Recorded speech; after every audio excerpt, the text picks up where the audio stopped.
Let's get it Star Wars. Let's get it Star Wars in here. Let's get it Star Wars.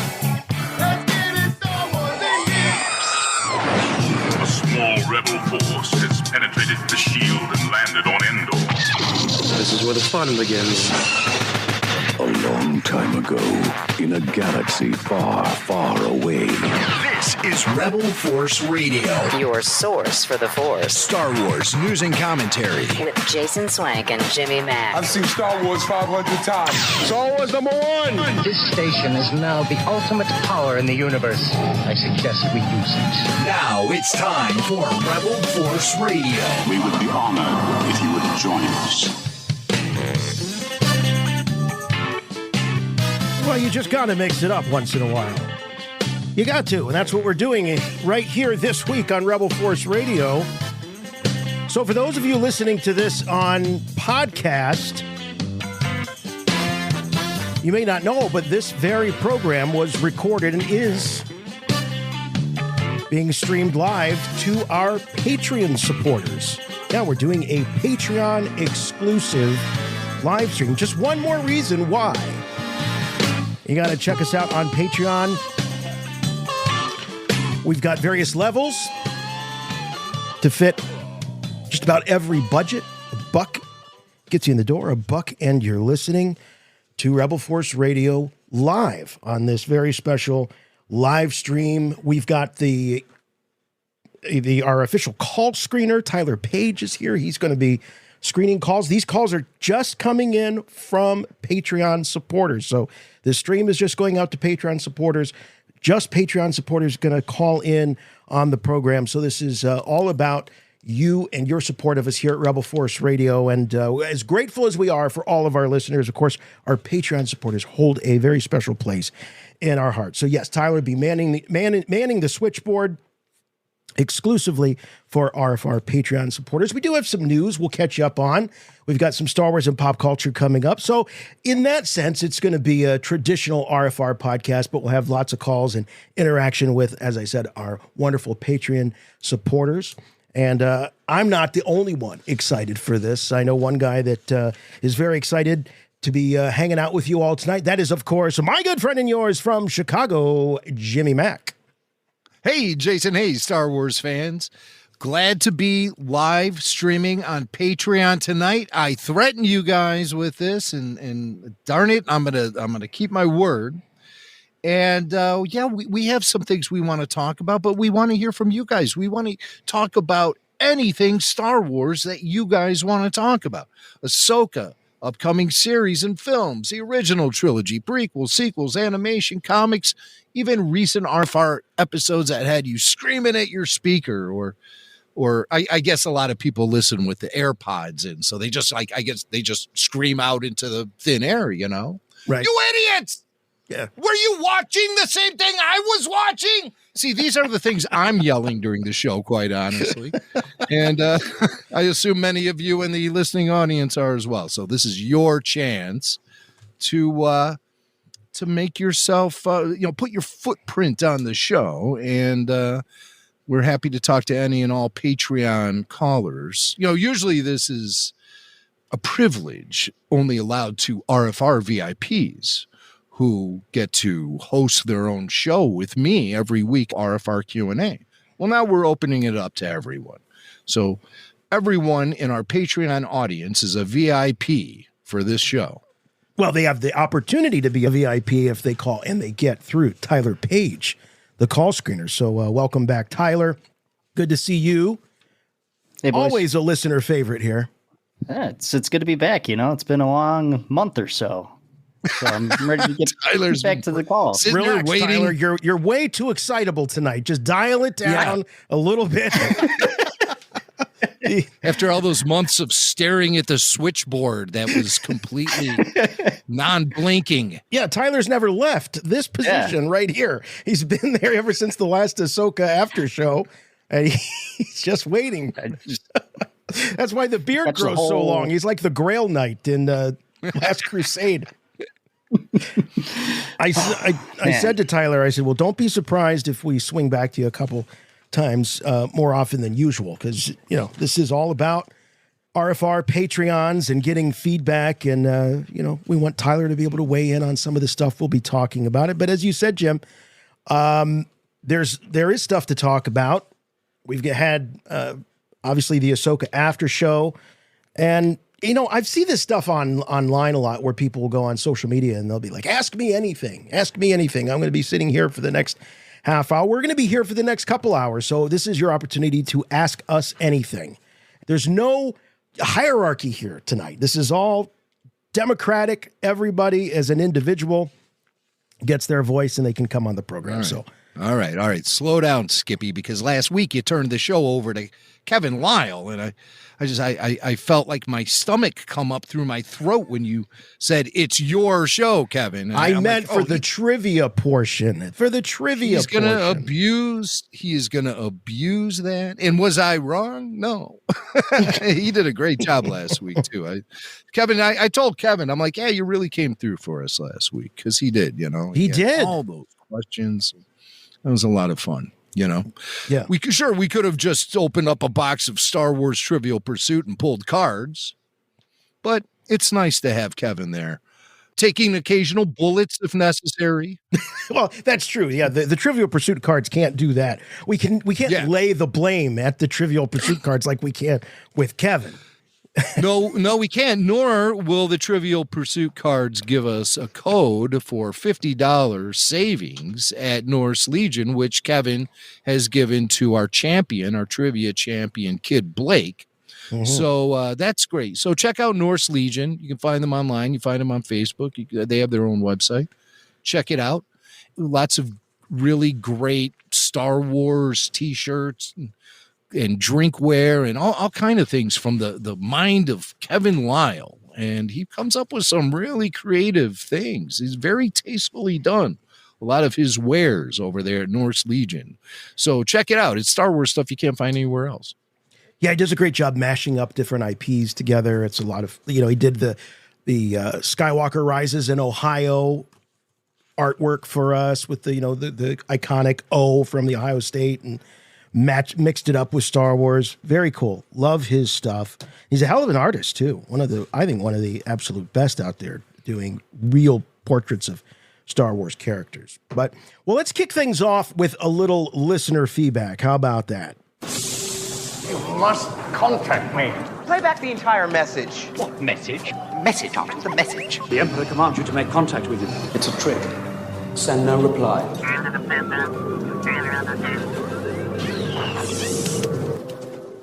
All right. Well, you know, it's appropriate here, since we're going to be hearing from so many of you in a lot of different voices, that this week's listener feedback comes to us by way of email. Yeah. Remember the email? That was a thing. Email. But yeah, this is from a young listener named Adam. I don't know exactly how old he is, but he certainly is younger than us. And he sent me this great email. I'll read it to you now. A few weeks ago, you were talking about some of the most influential Star Wars moments in your life. I think it was the episode when you ranked the best streaming episodes. And as a younger fan, I realized I had experienced almost none of the moments you OGOT fans have had with the same impact. For example, Yoda versus Dooku. I've only heard stories about how influential that moment was. This Muppet you grew up with was now a fully realized and action-capable character, able to fight and flip around. I could bet the feeling was incredible. When I saw that scene for the first time, it was just like, yeah, Yoda has a lightsaber. Why wouldn't he? Or moments like Maul lighting his second blade. That stuff had nowhere near the same impact on me that they did to the longtime fans. But then I realized I've had those moments too, only different. My moments were the hallway scene from Rogue One in theaters 2016, or Luke Skywalker in Chapter 16 of Mando, Kenobi Episode 3, and especially Anakin showing up for the last few seconds of that Ahsoka episode. I suppose my point is every Star Wars fan is different and has had different experiences watching the franchise, but we are all united together under the same flag that we hold high together. So he realizes that while he may have shown up to the party a little bit late, there's still a lot left in that keg for this young fan. He has his moments, which he thinks are great Star Wars moments. And I just got to thinking, well, we're going to be taking live calls tonight. I'd like to hear your take on what young Adam thinks and tell us what your Star Wars is. I'm just throwing that out there in addition to all the other great things you want to call and talk to us about. That's something else we can discuss. What is your Star Wars? What are those moments that made you lose your you-know-what? Now, Adam talks about Yoda versus Dooku, and that was big. I mean, that was big because I remember being in the theater on opening night in 2002, and Yoda walks in after Dooku has had his way with Obi-Wan and Anakin, and just sort of slyly opens up that cloak of his, and the saber flies into his hand, and the theater went absolutely crazy over that moment. You remember it, Swank? Did you have something similar like that happen? Oh yeah. Yeah. It was shocking. I remember going in, not realizing that was going to happen. I knew that, Yoda was going to be fully CG, and I knew that he was going to have to be more nimble. I thought it was more a reaction to just how poorly fans reacted to the modern puppet, the puppet in 99. I thought, they realized that latex isn't quite going to do the job anymore. So let's get pixels to do it, and we can recreate what we did back in 78, 79, but do it digitally. It was not something I walked into the theater thinking that we were going to see him actually in a lightsaber battle. So I was pretty spoiler free on that note. I'm sure it was around and percolating, but I was spoiler free. But I mean, that was the first big moment where Yoda saw any sort of action in Star Wars. He mostly just sat there, but there was definitely a thick energy flowing through the theater that night. I always thought Yoda, when he would duel, instead of flipping around like he did, he would float and bring the saber. So he's fighting you more on eye level instead of all that flipping around. Oh, I see. Yeah. Yeah. I thought he would levitate himself. But I think what we came to realize is that George has seen Yoda as a little frog. Yes. Frog-like. That's a good point. Yeah. That is a great point. So but you didn't know that until you saw episode 2, and then you would see the behind the scenes where George is referring to him as a little frog, little frog man, little frog guy. So I don't remember in any of the during the original trilogy era and the behind the scenes, him ever referring to Yoda as Froggy.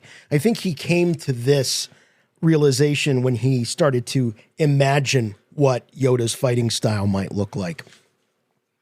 The interesting thing about Adam's letter to me, though, is where he talks about some of the big moments. Luke Skywalker in Chapter 16 of Mando. Kenobi, Episode 3. These are big moments to him, but he's not necessarily grounded in the original trilogy and those characters, yet those moments, despite those characters not being part of, quote unquote, his Star Wars, they still resonate. They're still big moments. They're still impactful. But, I'll admit I'm somewhat glad that I had the foundation of those characters, because those moments were even more impactful to me, because I'm now seeing my childhood hero from when I was, 6, 7, 8 years old. I remember Roger Ebert had a complaint about the Yoda duel. He said did he didn't. Yeah, well, he didn't like the effect. He had seen it on a standard definition screen, and this was at the time when George was really pushing the digital projection, and some theaters were actually installing digital projectors so they could screen Attack of the Clones.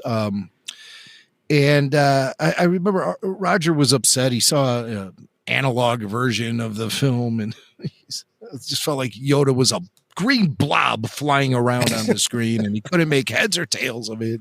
He did admit that he realized it was shot for digital projection, and he just had yet to see it being projected digitally. I mean, these were the types of things that were in the atmosphere back in those days, beyond just seeing Yoda with a lightsaber. It was like, oh my God, digital projection, Yeah. There were so many things emerging at once. There weren't and of very course, many. In 2002, there weren't a ton of digital theaters around. That George was trying to use the popularity and the demand of Star Wars to drive the adoption of digital projection in theaters.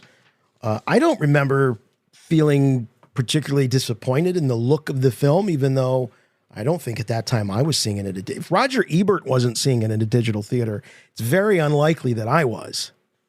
It was only being projected on like 20 screens out of 3,000 at that time, because the theater owners were real resistant to digital projection. What's wrong with film?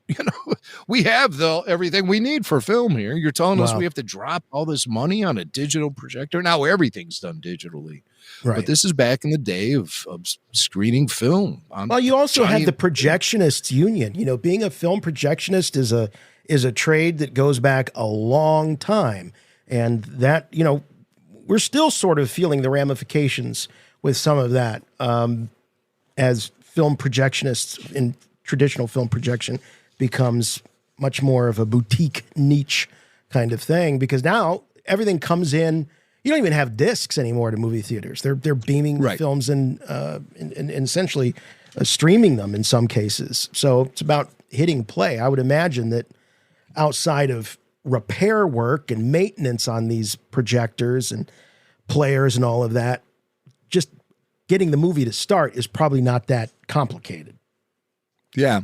But I can understand how, for a young person, how it's difficult to sort of put your head in the space of what it was like then when it was all emerging and fresh. But then, you get a scene like Vader mowing down guys in a hallway, which quite honestly was something that I think all Star Wars fans wanted to see, was Darth Vader just unleashing his anger and power and taking it out on a bunch of rebels. That's that was on the wish list for many fans. And so when that finally went down, it had a big impact. It was one of the most memorable moments of Rogue One. So it's just like, you're on board now. So just get ready for more moments that will have huge impacts on you as a fan. And that's when Star Wars is going well and it's doing it right, is when it provides us with those moments.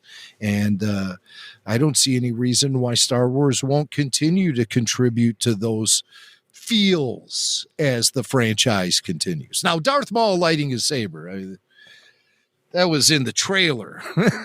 And that was not only we were seeing something we've never seen in Star Wars before, but it was surrounded by all kind of things that we'd never imagined, even because the prequel era had officially begun with the release of that trailer. And Darth Maul igniting that double-bladed lightsaber just made faces melt across fandom. It was a showstopper moment. No question. Yeah. Right. That saber really played to Ray Park's strength as far as, fighting with the long telescoping weapon. That was kind of, I don't think just anybody could have gone in and made that seem so fierce and so natural. That was the thing. It felt so natural. It's like it had always been there in a way. And that's what I think the prequels did so well. I think, there's always going to be problems for me in the dialogue, right? I won't, there's a lot of lines I'll just never get over, and they're going to make me cringe no matter what. But visually, what the prequels did so well is expand on the visual language of Star Wars in such an organic, natural feeling way that none of it felt crammed in or glommed on. The aliens got even more wild. I'm just thinking about how the prequels extended the whole visual landscape, how it did and how the sequels did. It's very, very, very different for me because, as we talked about with some of the aliens, there was a lot of fleshy tones and George was still way out there. I mean, look at Dexter Jetster. What a crazy design. he is. Watto was a good example. We'd never seen anything like Watto, though.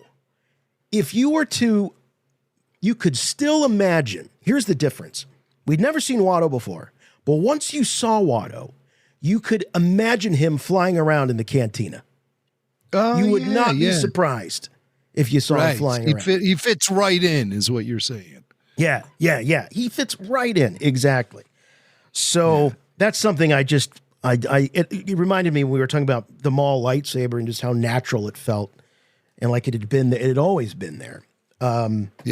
We should take a call. Why don't we take a call? We'll take our first call. Let's do that. We'll do that. All right. Well, how about we bring on a guy who is our champion? He is our trivia champion, and he is waiting on the line. We have Kid Blake, the pint-sized Padawan and the reigning champion. Hello, Blake. Are you here for a victory lap? Hey, shut. Shut, buddy. Have you been on a big media tour going on all the talk shows? Have you been on Kimmel yet? Have you been on the Tonight Show with Fallon? He went to Disney World. He went to Disney. That's where they all go, Yeah. How was Disney, Blake? It was good whenever we went. Yeah. Yeah, it was really fun.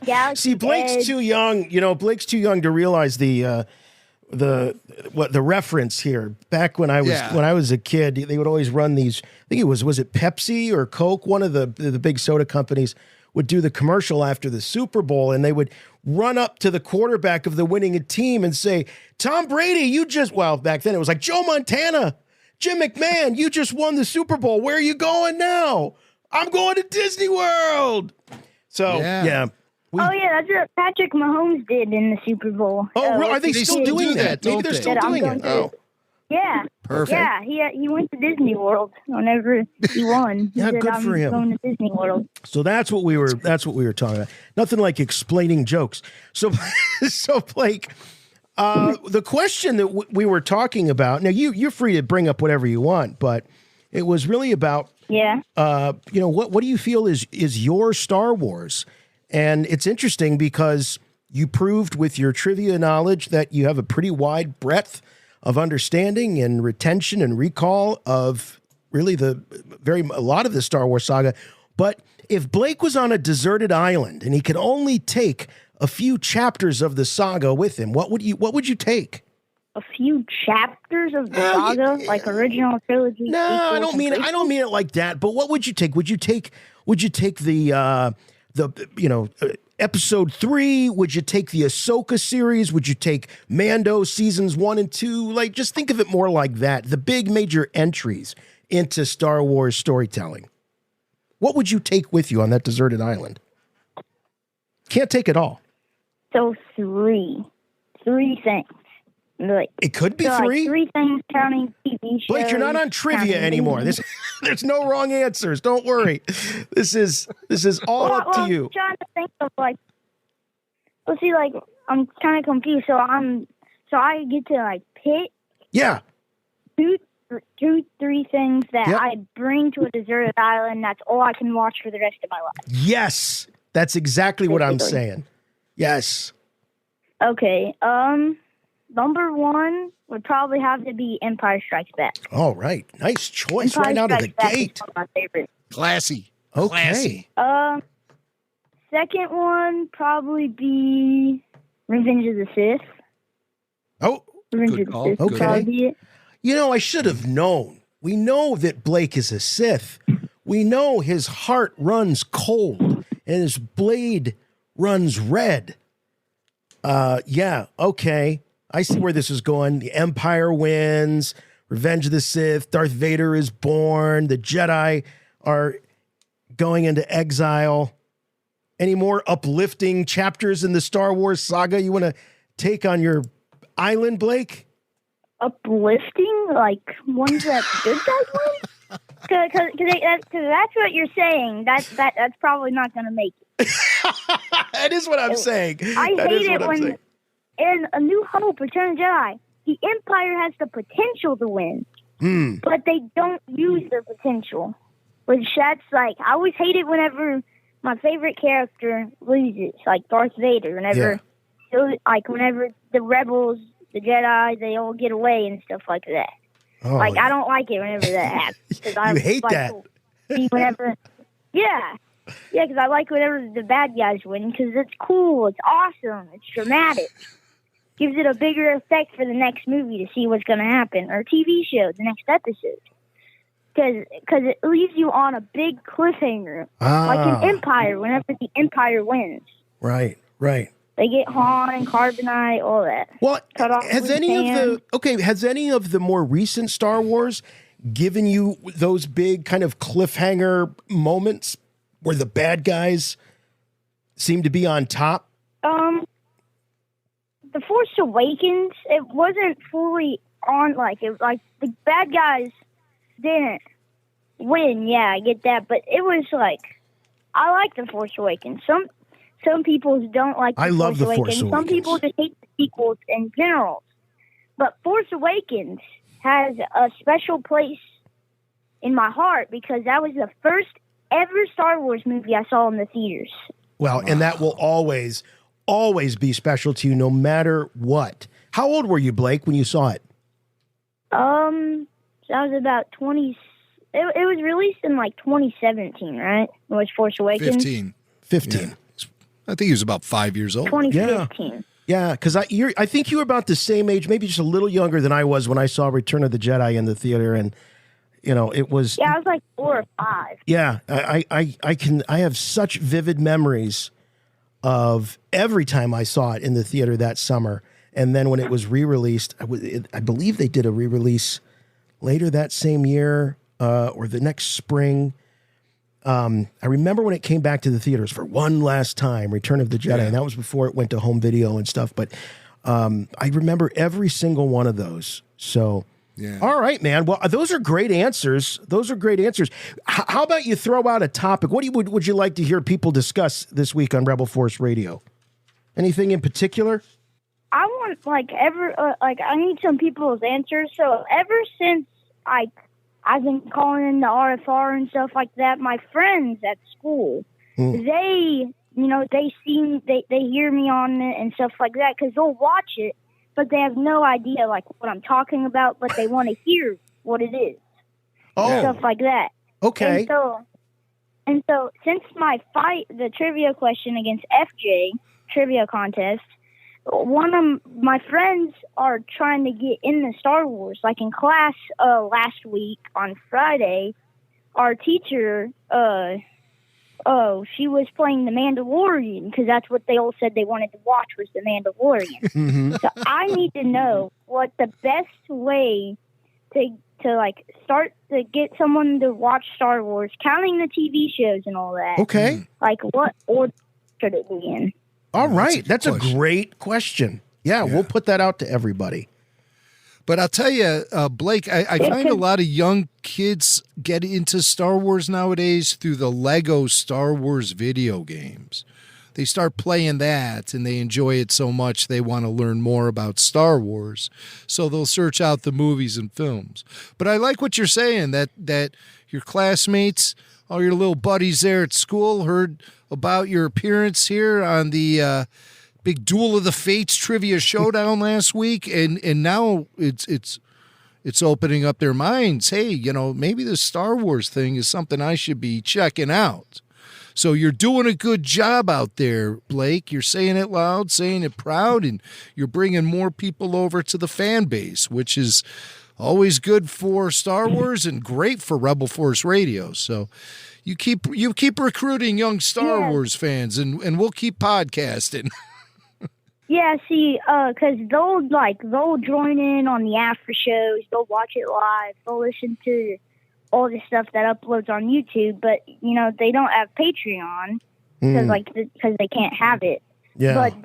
But they'll hear me listening to it and stuff like that, because whenever FJ first challenged me, whenever it was the podcast, they heard me watching it, and so from that they started. I would explain to them and show them like what all was happening. So from that, I collected all the clips together of whenever I sent the message to FJ and FJ first challenged me, and FJ sent a message back, like re-challenging me basically. I put that all together as like a little YouTube video, so this way I could show my friends at school, because on the school computers they let us watch YouTube. That's how I would show them everything that was happening, because the school computers, for some weird reason, they block most of the RFR. I don't understand why they do that. I think I do. I can't really blame them. No, you know what? My son was having the same problem with certain content being blocked at school on these Chromebooks and stuff like that. And well, I mean, the fact that you're finding ways around, you're finding loopholes, you're taking RFR clips, uploading them to your channel, and then being able to show them to your friends at school. That's awesome, man. That is so cool. Thanks, buddy. Really appreciate it. Say hi to your dad for us. Blake, before you go, give a shout out to your buddies who might be listening. Do you have any of your classmates who might be listening? Give them a shout out. Yeah. So Preston, Kitten, Benny, Ryan, Chris, Bentley, the other Bentley. Wow, two Bentleys. Wow, two Bentleys in the driveway, Blake. Nice. Yeah, but that's they're great. all my classmates, because sometimes, they used to think Star Wars, wasn't the coolest thing. They thought it was kind of like a nerdy kind of stuff, but ever since I became their friends and stuff like that, and they've came over to my house, and they've seen some of the Star Wars movies. So, like, for my birthday party this year, during March, was my birthday party, and we did a run-through of the original trilogy, and then we watched some Mando, and they stayed the night, and that's what we did overnight, was we kind of just went through as many Star Wars as we could in the amount of time we had. Yeah. Nice. Wow, Star Wars sleepover. Wow. That's great. Mac and I should do that one of these times. Yeah, We'll have a Star we Wars should. sleepover. Those aren't pillows. All right, Blake. Thanks, buddy. We'll talk to you soon. Always great to talk to Blake. And I think he's one of the most popular.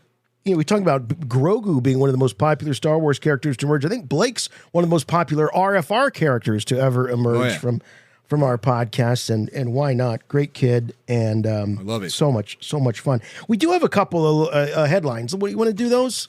Let's do a little news. Let's jump into some news here. I have good news for you, my lord. That's good news. Come closer, I have good news. Yeah, we got some news. We got a little news here for you. This is pretty recent. The Marvels big movie comes out this weekend. They had their premiere a couple days ago as we record this. And Kevin Feige was there on the red carpet. And so was Entertainment Tonight. And thank goodness, I don't know her name, but this reporter, after she asked him about 4 or 5 minutes worth of Marvel questions, hits him with this beauty. What's up with the Star Wars movie? Is it happening? I know that's is it happening? Any Star Wars movie? Yours. No. Okay. Thank you. Oh, yeah. Did you see that? I mean, no. No. He has nothing else the plug to add. on that. We had a great idea too, but no. Yeah. There it is. This whole thing is really fishy. I have the feeling that someone from Disney forced Kevin Feige on Lucasfilm. And I'm not saying that's a bad thing, but I'm just saying that this didn't happen the way Star Wars collaborations normally happen between the studio and the filmmakers. This was something where I think someone went over Kathleen Kennedy's head, someone high up at Disney, whose name might be Alan Horn. Now, Alan's not with Disney anymore. And he is the guy who leaked it to a trade magazine. Yeah, this goes back to 2019. Yeah. Yeah. And he leaked it to a trade magazine that Feige was going to be doing a Star Wars film. And I think that was all done a roundabout way, and so development definitely happened on at least a treatment because his collaborator, Michael Waldron, name is escaping. Michael Waldron, that's it. Yeah. That's it. Yeah, the Loki guy. He had revealed a few times in the press that things were trucking along with whatever Kevin Feige was going to produce for Star Wars. Now I notice this week that there's a rumor floating around on the internet. Take it with a grain of salt, how many grains of salt you want, but that Kevin Feige is actually considering moving over to Lucasfilm and potentially taking over the entire franchise for Star Wars. Yeah, I saw those rumors too. And then here, 2 days ago, or whatever it's been, he's on the red carpet for the Marvels. What about your Star Wars movie? No. And that didn't sound like no. That didn't sound like a no, I'm going to be running the whole company. That was not that kind of a no. That was a defeated kind of no, I thought. Yeah, maybe, but also it was just a quick get me out of this thing. This is right now. This is a hot potato, man, and we don't want to be passing it around. So you never know. You never know. I don't think that the rumor about Kevin Feige moving to Lucasfilm is coming from a very credible source. I'm just saying it's been floating around on the internet. And that's where I saw it. So, yeah, anything's possible. Anything is possible. Yeah, and changes were made in the Marvel hierarchy as a result of some box office flops recently for that franchise, the Marvel. Meanwhile, the only acts that I saw fall at Lucasfilm in recent memory was Michelle Rejwan. Yeah. And she was a high up executive there answering to Kathy Kennedy. I've said it many times. Lucasfilm needs an enema. They should flush the whole thing out. Put Kevin Feige in there. Put Kyle Newman in there. I don't care. Put somebody in there who understands something about Star Wars, for crying out loud. Stop all of this arrogance about keeping professionals who happen to be Star Wars fans away from the franchise. I don't think that does anybody any good. Look at what Star Trek, they've been in the mud. And I'm not talking about the character mud. I'm talking about, just with the mustache and everything. Yeah, but no, I'm just saying they've been in the mud. All of a sudden, they bring in guys like Terry Matalas, people who are fans, right? And they have them work on shows like Picard, saving the Picard series, and Lower Decks. I mean, these are people who are fans of Star Trek. And they're making great Star Trek now, the best Star Trek we've seen in 20 years. Why not incorporate a little fan mojo into Star Wars? Hey, it sure has worked for Dave Filoni, hasn't it? They broke their rule with Filoni. Yeah, Filoni's a great example. But what is put your head or put your mind, try to think what these execs are thinking. What is the issue? What's the downside of having a professional? We're not telling you to go and hire a bunch of people standing in line at, to get into the next Timothy Zahn panel. We're talking about... Or a podcaster. Right. We're talking about... Yeah, come on. We're talking about professionals here. But what's the harm? What is the downside of getting a professional who is a bona fide fan? What's the concern? Because you'd be able to suss someone out pretty quickly if they didn't have the chops. I've never... ever understood that. And what I see is a very rough track record with a lot of collaborators who get brought in because they're the hot things in Hollywood and they don't really have any Star Wars pedigree. And we've seen how rocky that road has been. Why not shift in a different direction? I don't understand. But I mean, also, it's probably, there's just so many different moving parts in this and so many cooks in the kitchen. But so Kevin Feige, I don't know. I don't know what to believe anymore. He did seem a little short with his answer there. Yeah, he did. He did. But as we're talking about professionals in Star Wars and the future of Star Wars, we do have, courtesy of the WGA website, the Writers Guild of America, we have the list, the names of the writers for all 8 episodes, and it's confirmed that there are 8 episodes of the first season of The Acolyte. So here we go. We're going to throw out some names here for you, and then we'll sort of go back and check out some of their credits. Of course, the showrunner is Leslie Headland. Leslie Headland rose to fame. What was the series that she did that was Russian such Doll? a success? Right, the Russian Doll show. Yes.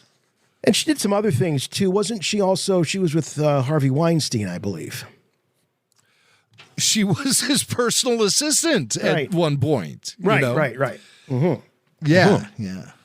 Yeah. So anyway, she's writing the first episode, and she's also the showrunner of the show. Episode 2, we've got a couple of names here: Jason McAuliffe and Charmaine DeGratte. Episode 3, Jasmine Flournoy and Eileen Shim. We've got episode 4, Claire Kletchel and Cor Adana. Cor Adana returns for episode 5, along with Cameron Squires. Jason McAuliffe comes back, along with a name here, Jocelyn B.O. Episode 7 has 3 writers on it, all from previous episodes: Charmaine DeGratte, Jen Richards, I guess that's a new name, and Jasmine Flournoy. And then episode 8, the finale, you'd think that maybe Leslie Headland would come back for that. It's not. It's Jason McAuliffe. Jason McAuliffe also is an executive producer on this series, and he has no IMDb credits since 2018. He created the Heathers TV series, which was based on the independent film with Christian Slater, and I think Winona Ryder was in that. Kind of a cult classic. He co-wrote 2 of those episodes and the finale. So that's really it. That sounds the guy might be the most talented writer in the world. I have no idea, but he sounds somewhat green. Charmaine DeGratte. Also, I do want to point out he did work on he was executive producer on the Elvis and Nixon movie. So Elvis, I think that's yes. Which there's one 2 was that? Elvis and Nixon movies. At least. Yeah, this is the second one. Because there was this one just called Dick. I remember that, and that was with Dan Hedaya, great character actor from Cheers, as Richard Nixon, I believe.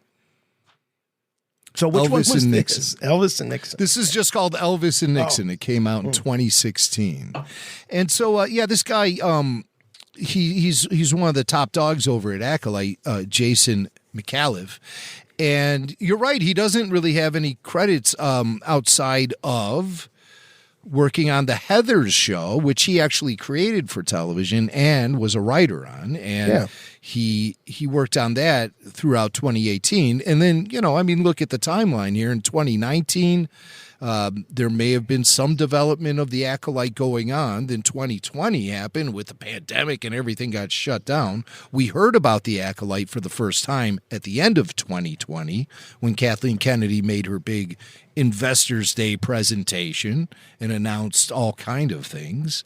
Some that happened, some that didn't. I think the Acolyte is going to happen. I mean, it's all in the can. It's been fully shot. They're in post-production on it now.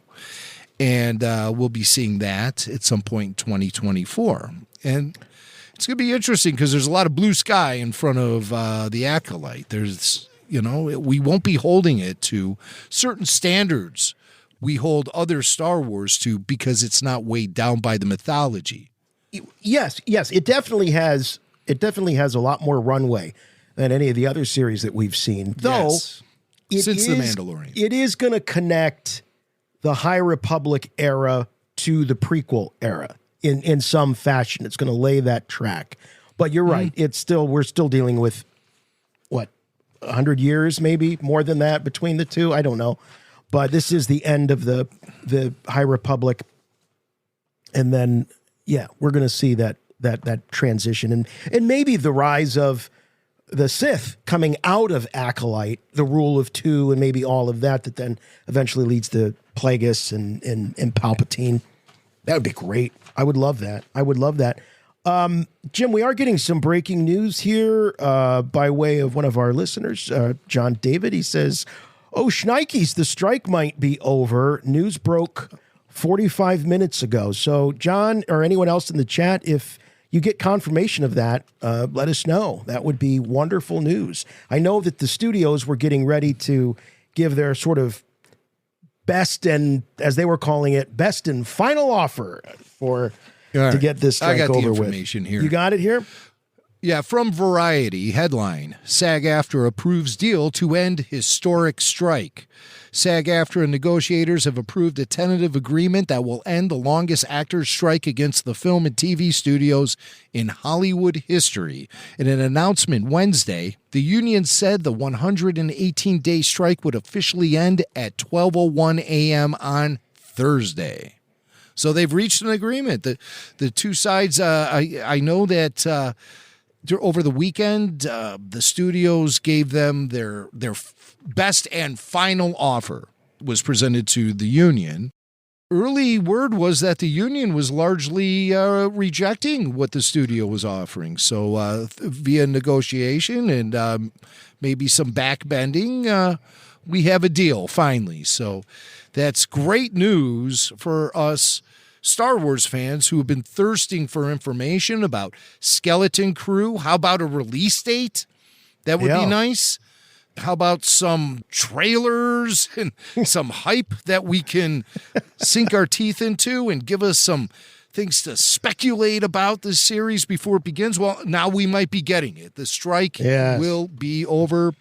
There it is. Thank you, It's John, over. in the chat for tipping us off to that. That's great news. Very exciting. And he says, wow, what a treat. Breaking news on RFR. What timing? The Force works in mysterious ways. Indeed it does. Indeed it does. Now back to your regularly scheduled program as we talk about the names of those that are working on the Acolyte. A couple more names here we'll just do. So DeGrate, what's her first name? Charmaine DeGrate. She comes from the writing staff of The House of the Dragon. She wrote the 5th episode of the first season of that show. She's a co-writer on 2 of the episodes and a co-executive producer. House of the Dragon. That's definitely that's the spinoff of that other show. Just flew out of my head. The Dragon Show. You know. The House of Dragon Show. No, it just flew out of my head. What it's called, Swank? Game of Stop Thrones. goofing around. Game of Thrones, yeah. Yeah, Game of Thrones, duh. But she also... She's also, one of these like young blood writers. We're noticing that with a lot of the writing crew for Acolyte, they have, maybe 3 or 4 writing credits. Usually one really meaty one there on their list. But as we're going through this list, I'm noticing that we're dealing with writers who've really started to make their mark on series, midway through the last decade. So fresh faces in the writing room. We've been in a golden age of television for the, really since, I would say, since shows like The Sopranos showed up, Deadwood, and then it's just snowballed from there, where television has really, I think, in many ways eclipsed film as being the premier place for artists to tell stories. So it's a little bit different now saying, oh, well, this person maybe only worked on one series. It's not like just working on a couple episodes of a sitcom back in the 80s. This is a different type of storytelling with these big writers' rooms and these giant show Bibles that they all have to have memorized. It's very, very sophisticated stuff. You didn't have to worry about canon with episodes of Laverne and Shirley. Nobody worried if the big ragu had already brought. Ooh, what episode was that? Yeah. No, in the 3rd season, Mr. Furley had a brother that owned the apartment. No. They didn't care about that stuff. Yeah, Bart, his brother Bart. Oh, Bart's going to kill me. All right, my God. Jasmine Flournoy. What did she such do? A deep cut, Swank. That was a Three's Company deep cut you threw. Yeah, it wasn't even the Ropers. All right, so Flournoy is making the jump to staff writer and co-author of 2 episodes, and she was also a member of the House of Dragon writing staff. Yes, and Falcon and the Winter Soldier. So there she has her Disney. There you go. That was her Marvel. Yep. Cor Adana is joining from having worked on Mr. Robot and a co-executive producer on Max's Dune: The Sisterhood series. And then Cameron Squires was a staff writer on WandaVision, so there's a Disney connection right there. And a co-producer on, he's also a co-producer on, well, I don't know. I don't know if Cameron could be either man or woman, but the Acolyte, he's now a co-producer on the Acolyte as well as co-writer on the episode. Really, nothing else is jumping out at me. B.O. She was an actress who appeared on Russian Doll in one episode as a character named Claire. Okay. And she's an OSU graduate, Swank. Ohio State or Oklahoma State? Ohio State. Oh, good. Okay. Yes. I guess you guys run into that confusion with the folks from Oklahoma. Huh? Occasionally, yeah. Because somebody came up to me and said, "Oh, did you know Garth Brooks went to OSU?" I said, "There's no way. He didn't go to OSU." They're like, "Yeah, he went to OSU." And I found Oklahoma State. Well, of course. Busted. Oh, man. But anyway, I mean, you can do your own research here. If there was a big connection to one of these names outside of some Marvel or some previous Disney work, I'd certainly bring it up. But they do seem to be a young crop of writers. Not that that's good, not that that's bad. We'll see what they bring. But the whole list revealed by the WGA, the Acolyte, 8 episodes, and it looks to me like a collection of about a dozen or so writers, some of them also serving as producers, working on this series. Interesting. How about this? I'm not a big NASCAR follower, but I do recall Ryan Blaney being on RFR, and he had a big win. I mean, when we first talked to him, I feel like he was relatively new on the circuit. Yes, we talked to him in his rookie season. Ah, okay. His rookie season as a Cup Series driver for NASCAR. His first season as a Cup Series driver, he called us. He wanted to talk to us about the sequel trilogy. We were speculating on things that would happen, things like who's Snoke?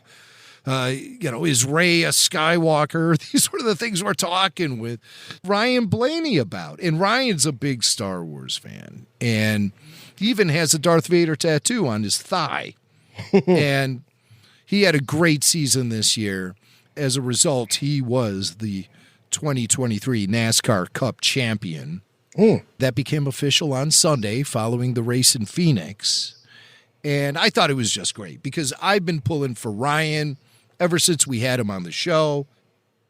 A lot of my era of NASCAR drivers all those guys have retired, for crying out loud. Your Tony Stewarts. This is the last year for Kevin Harvick behind the wheel. Of course, Dale Sr. and Jr. So many great drivers. Are they on to Dale the Fourth now? Or how many Dales? Did they keep going? Is there another Dale? There's only 2. Only two. All right. Junior Always and 2 senior. there are. But there are other Earnhardts who have driven competitively in NASCAR and all sort of other auto racing. But Ryan Blaney, he's the guy. He's a Star Wars fan, and we know it for a fact. And we talked to him on Rebel Force Radio, actually. He told us what his Star Wars was. And here's a little highlight from that conversation. When I was growing up, the first Star Wars movie that I ever saw, just because it was kind of my time period, was number 1, episode 1. When Anakin was, in the pod racing and everything like that. And that was kind of cool.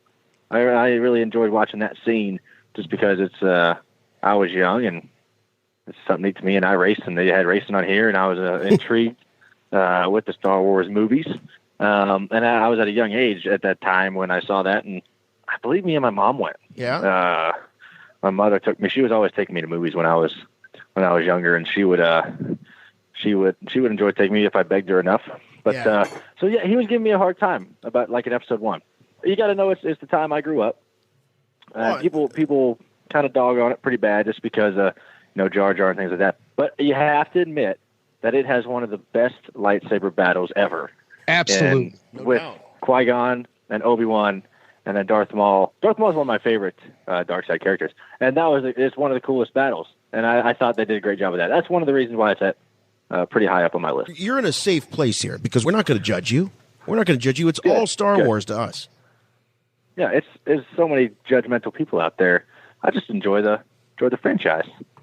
Enjoy the franchise. That's right. That's right. Well, congratulations to Ryan Blaney. It's great to see one of our own do well, and we wish him many more years. That's great. Ryan, if you're listening, we'd love to have you back. See what you thought of the sequel trilogy. Back.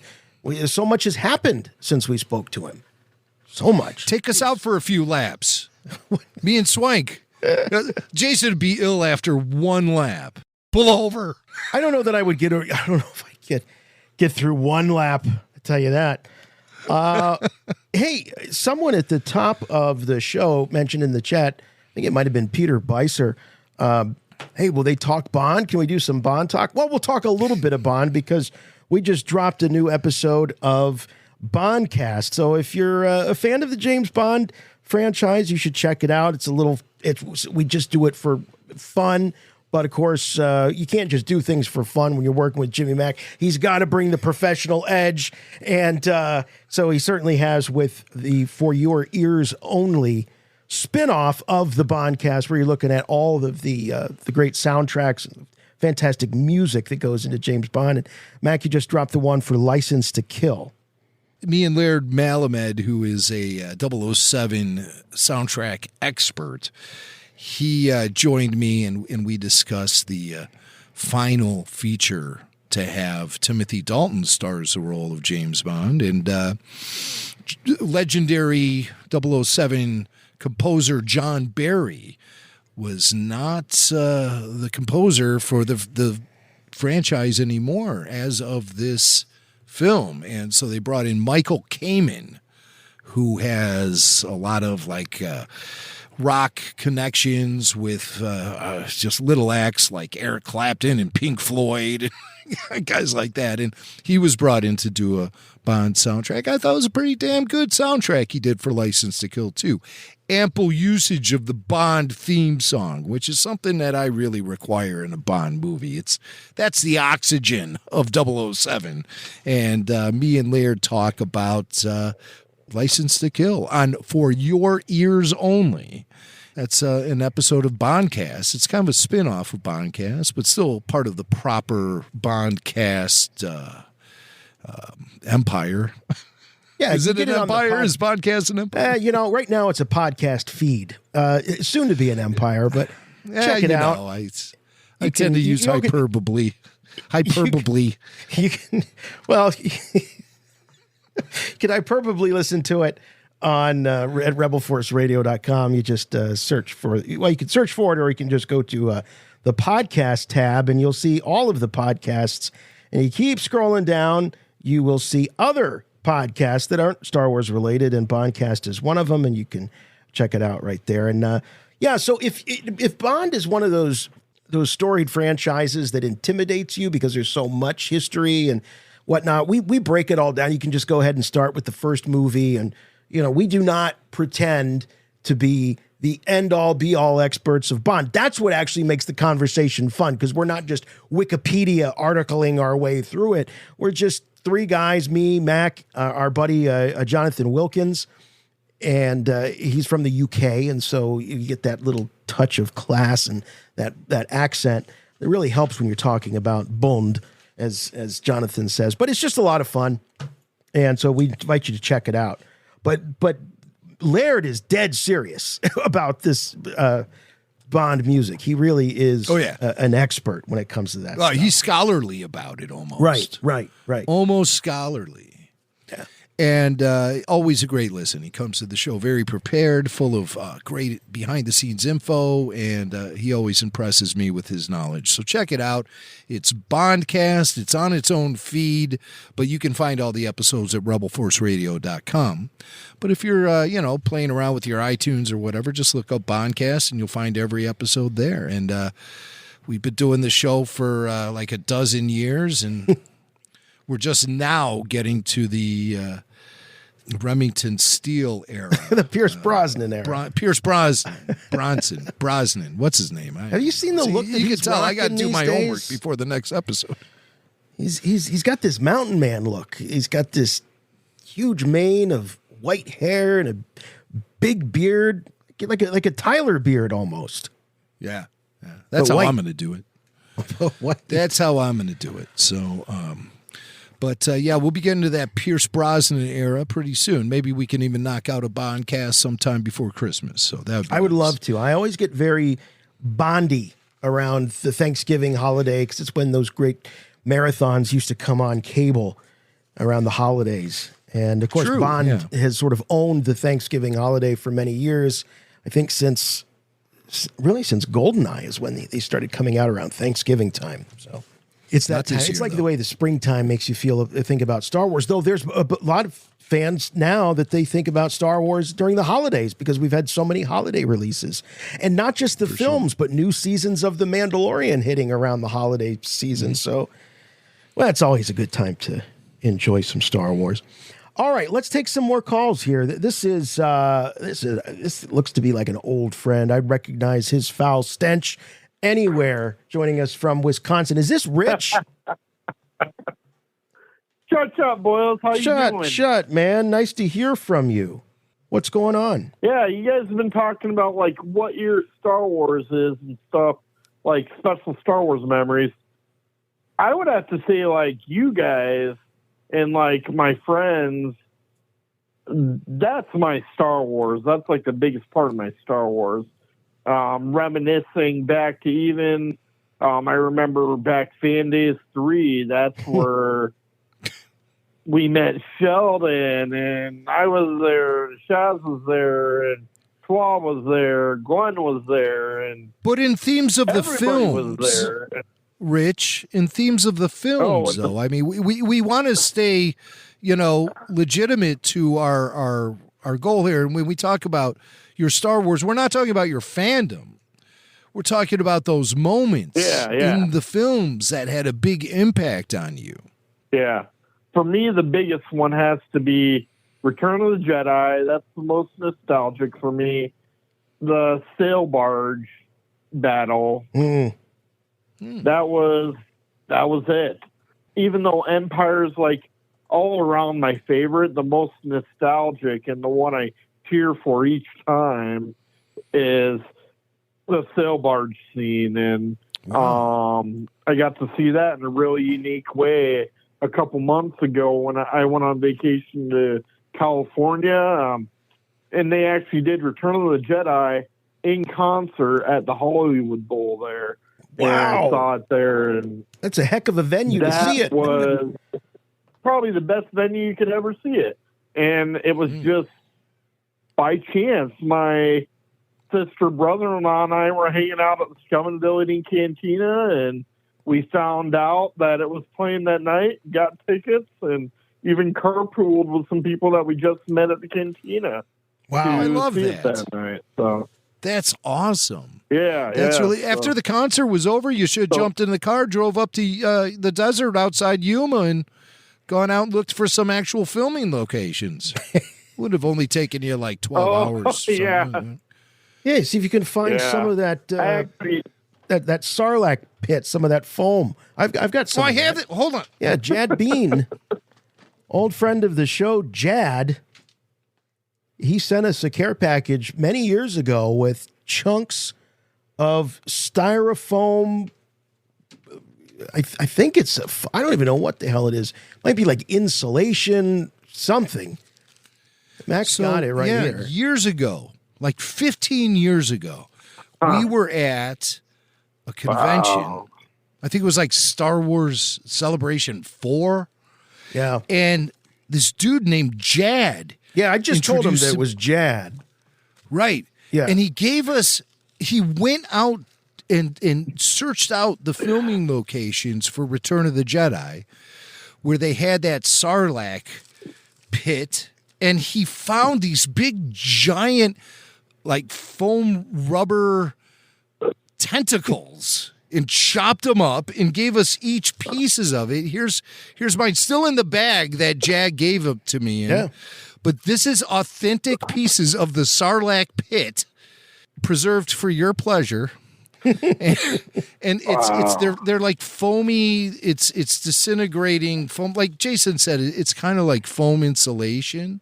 I don't think I've ever opened this bag. I'm sniffing it. Man, don't smoke it, Mac. Like Mac, you don't smoke that stuff. Just hey, man, let's party. All right, man, I got this stuff. But so yeah, I still have this. It's to Jimmy Mac from your buddy Jad Beam. Yeah. Even signed it. Yeah. Very cool.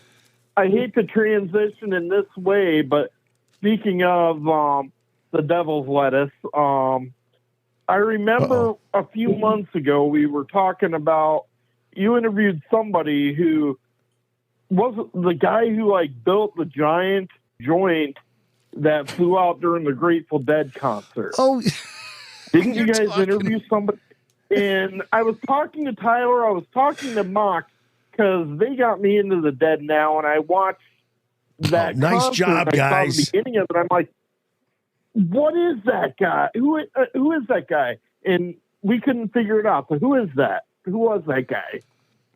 I know what you're talking about. It's a New Year's Eve concert.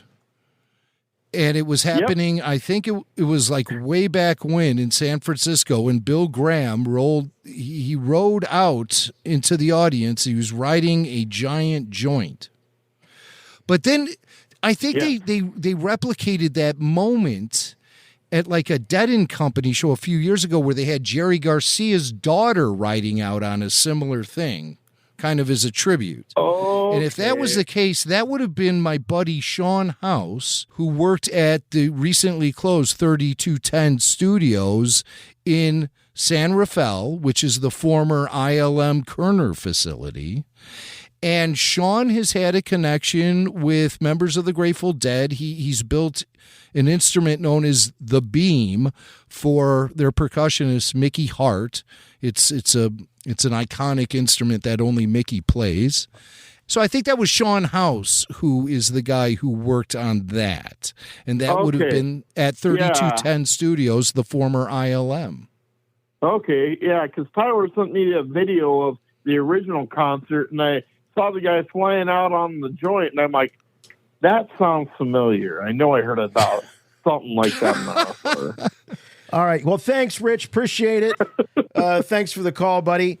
If you'd like to be on the program, we'd love to hear from you. Please give us a call, 708-866-1737. I see a lot of great questions in the chat. This is a nice, intimate group we have here, and we'd love to have you call. So if you're asking questions on the chat, you're not going to... Look, it's easy. It's simple. Tyler will just get a little information from you, and we're trained professionals. We'll get you through it. Nothing to be scared of. 708-866-1737. Give us a ring. Let's go back and let's talk to Tanya.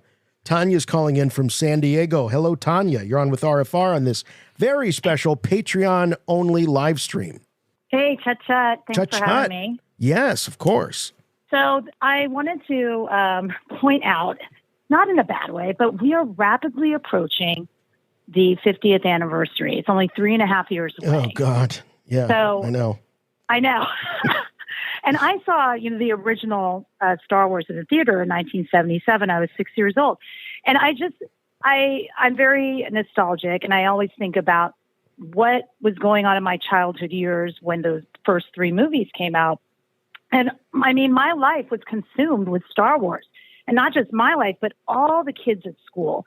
We played Star Wars. We just loved Star Wars. We had action figures. We acted out. We, put on plays about Star Wars, and, obviously excluding Blake because he's all about Star Wars. But I'm a teacher now, and I teach music, and I teach kindergarten through 5th grade. and not a lot of the kids know about Star Wars. And I'm just wondering what the future is going to be like for, the next 50 years down the line. And I know Star Wars will still be around because we're at Disney's 100th anniversary. So let's assume it's going to go up to 150th anniversary. Where's Star Wars going to be? And where are the kids? And even Blake pointed out that he talks about these things. So he's on the trivia show. And a lot of the kids were like, oh, what are you talking about? That they don't know. Whereas when we were kids, we were consumed. And we only had 3 movies. And nowadays, the kids, they literally have Star Wars at their fingertips on Disney Plus. They have everything. Not just the original trilogy, the prequels, the sequels, the Clone Wars. They have everything at their fingertips, but they're still not familiar with the Star Wars culture. Well, I think do you think it's going to be, the same as it is now, 50 years from today? I don't think it ever can be what it was 50 years ago. And I think you really hit on it, Tanya, when you mentioned about just how much choice there is, how many options kids have nowadays. Part of what made it's Star readily Wars available 24 hours a day. Right. And as they say, the last thing a fish notices is water, right? I mean, you're surrounded by media, by entertainment, by franchises. Kids are growing up in an age where that's the predominant form of entertainment. The idea of sort of, they're out there. You'll always find indie films, but you don't have independent films crossing over like you used to, like in the 70s and the lead up to Star Wars, where there was these, kind of very rugged counterculture directors and storytellers that you do now. And I think part of it is because, and let's not forget, Star Wars has its origins as the most successful independent film of all time, in the sense that it was one guy's vision, one guy's company in the later years. The problem, I think, is, and this is just one guy's opinion, I think that so much has become diluted. And it's become diluted because everyone's sort of chasing the same dollar, it seems like. And so it's just, there's so much being thrown at it. It's stretched very thin. So it's really hard for things to break through.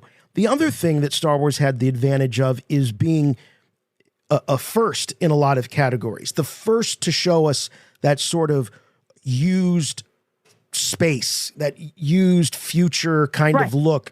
So it broke through, and there's been so many Star Wars copycats through the years that, the original, I think, and I don't mean the original in the sense of the original trilogy, but Star Wars sort of being in many ways sort of the original franchise of its kind, it just suffers from having so many imitators. But there will always be a lot of taste and desire for the original model. I think that'll always be around. But I am with you. I do wonder sometimes why it hasn't quite stuck to subsequent generations in the same way that it stuck to those of us in certainly in the original trilogy generation, and then in the prequel trilogy or prequel generation as well. Well, there's nothing as cool as Star Wars back in the day, and Tanya can attest to this because she was there. She was 6 years old. Tanya, you have to agree with me that there was nothing as cool as Star Wars when it debuted in 1977. It was the coolest damn thing that we'd ever seen, and there was no competition. Because you actually felt like you were in space. It put you there. It certainly did. It enveloped you. And everyone that you knew and that you spoke to were all experiencing that, because it was such a it had a massive impact on the cultural zeitgeist. And that's where we run into the problem in 2023. Just like Jason said, he used the word diluted. I don't think there is a cultural zeitgeist anymore. There are too many different options, too many different ways to plug in, too many different directions to be pulled in. There's no defining spirit for this era. There's no definition to it. It's a free-for-all. And that's great. I mean, that's great, but we lose the shared experience by having so many options. And so many different ways to be entertained. Yeah, well, I mean, I think that is also with kids, teaching kids it's instant gratification.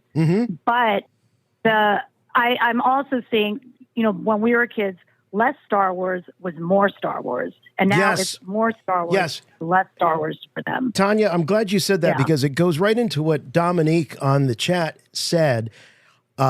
This is, I think, a big factor, in addition to what Mac and I were saying, is that rewatches are gone. Too many new stuff to watch. Huge, clogged watch list. Kids don't watch the same thing again. And part of what made Star Wars so special to us is that we went and saw the movie. We had the read-along home book. We had the comic book adaptation.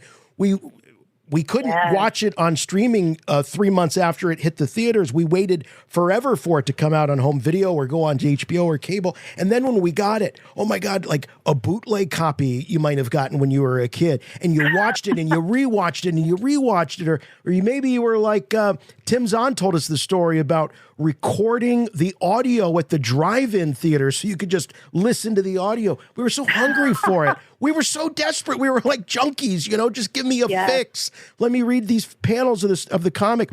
But I think that rewatching, I notice that as much as I love certain scenes and certain parts of whether it be the Clone Wars or all the way up through Ahsoka, that I sometimes take it for granted and don't go back and rewatch that stuff the way I rewatch the original because, well, I'm in a different stage in my life for one reason, but the other reason is I got other stuff to watch. But rewatchability is a great point, a great factor. Yeah.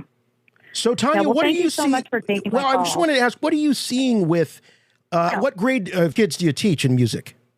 I see kindergarten through 5th grade. Kindergarten, and do you ever see the kids coming through with a Mandalorian T-shirt or a Grogu shirt or Ahsoka, or what are you seeing there in the wild?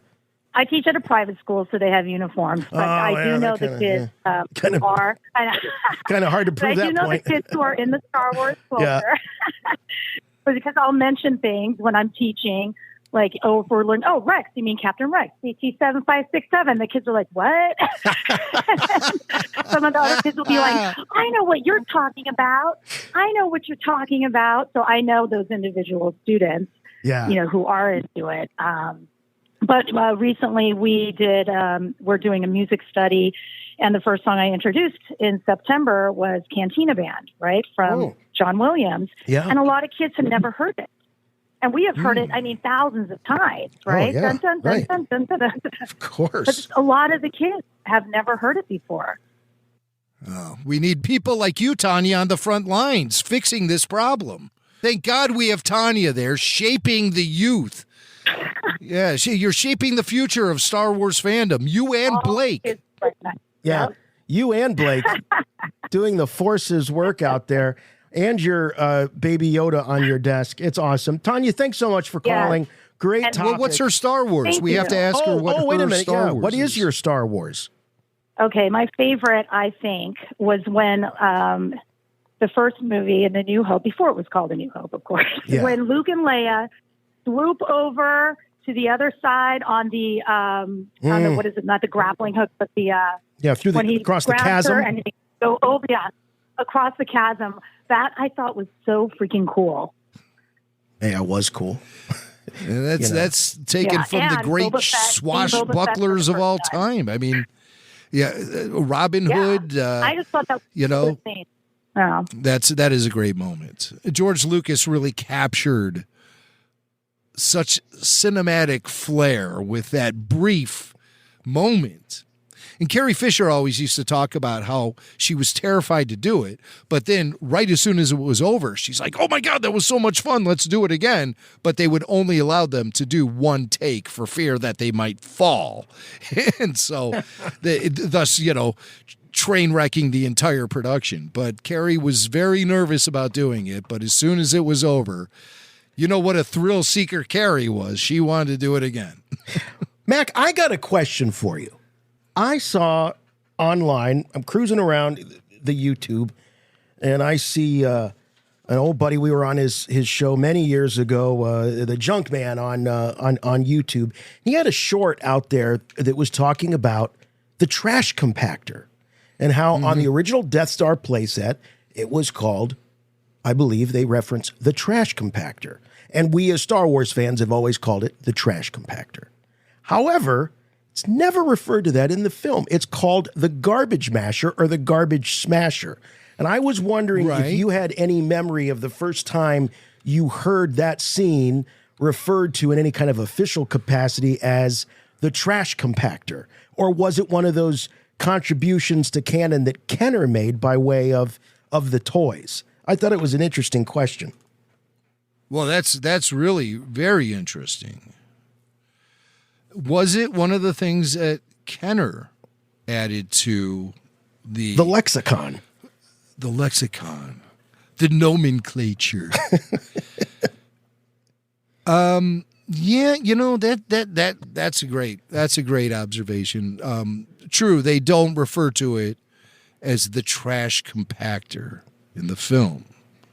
The Imperials don't refer to it as that, do they? No. Luke calls 3PO on the comlink and says, shut down all the garbage. It's either smashers or mashers.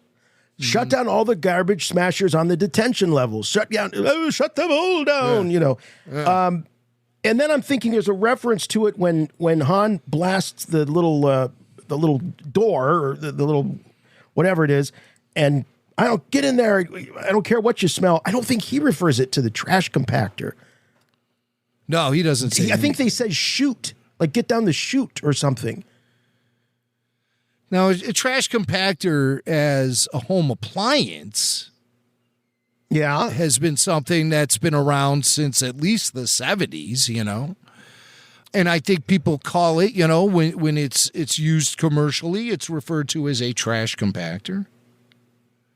So it might just be one of those things. Yeah, maybe it was the Kenner description of the toy that led all of us to calling it the trash compactor. It's just such a perfect word for it.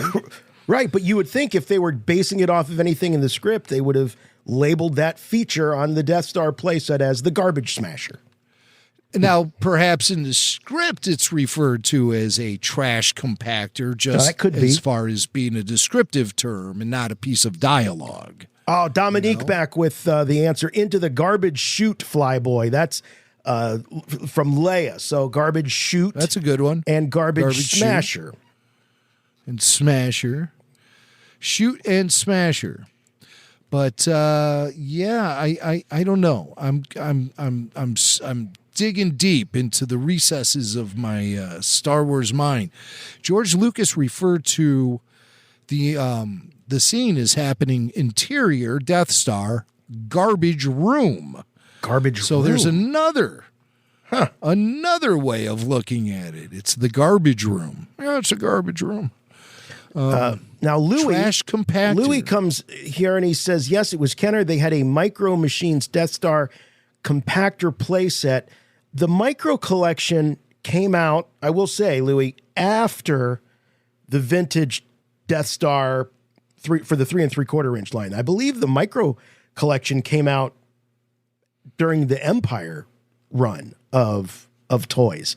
I don't think that was out for A New Hope solely. They went back and made the New Hope stuff.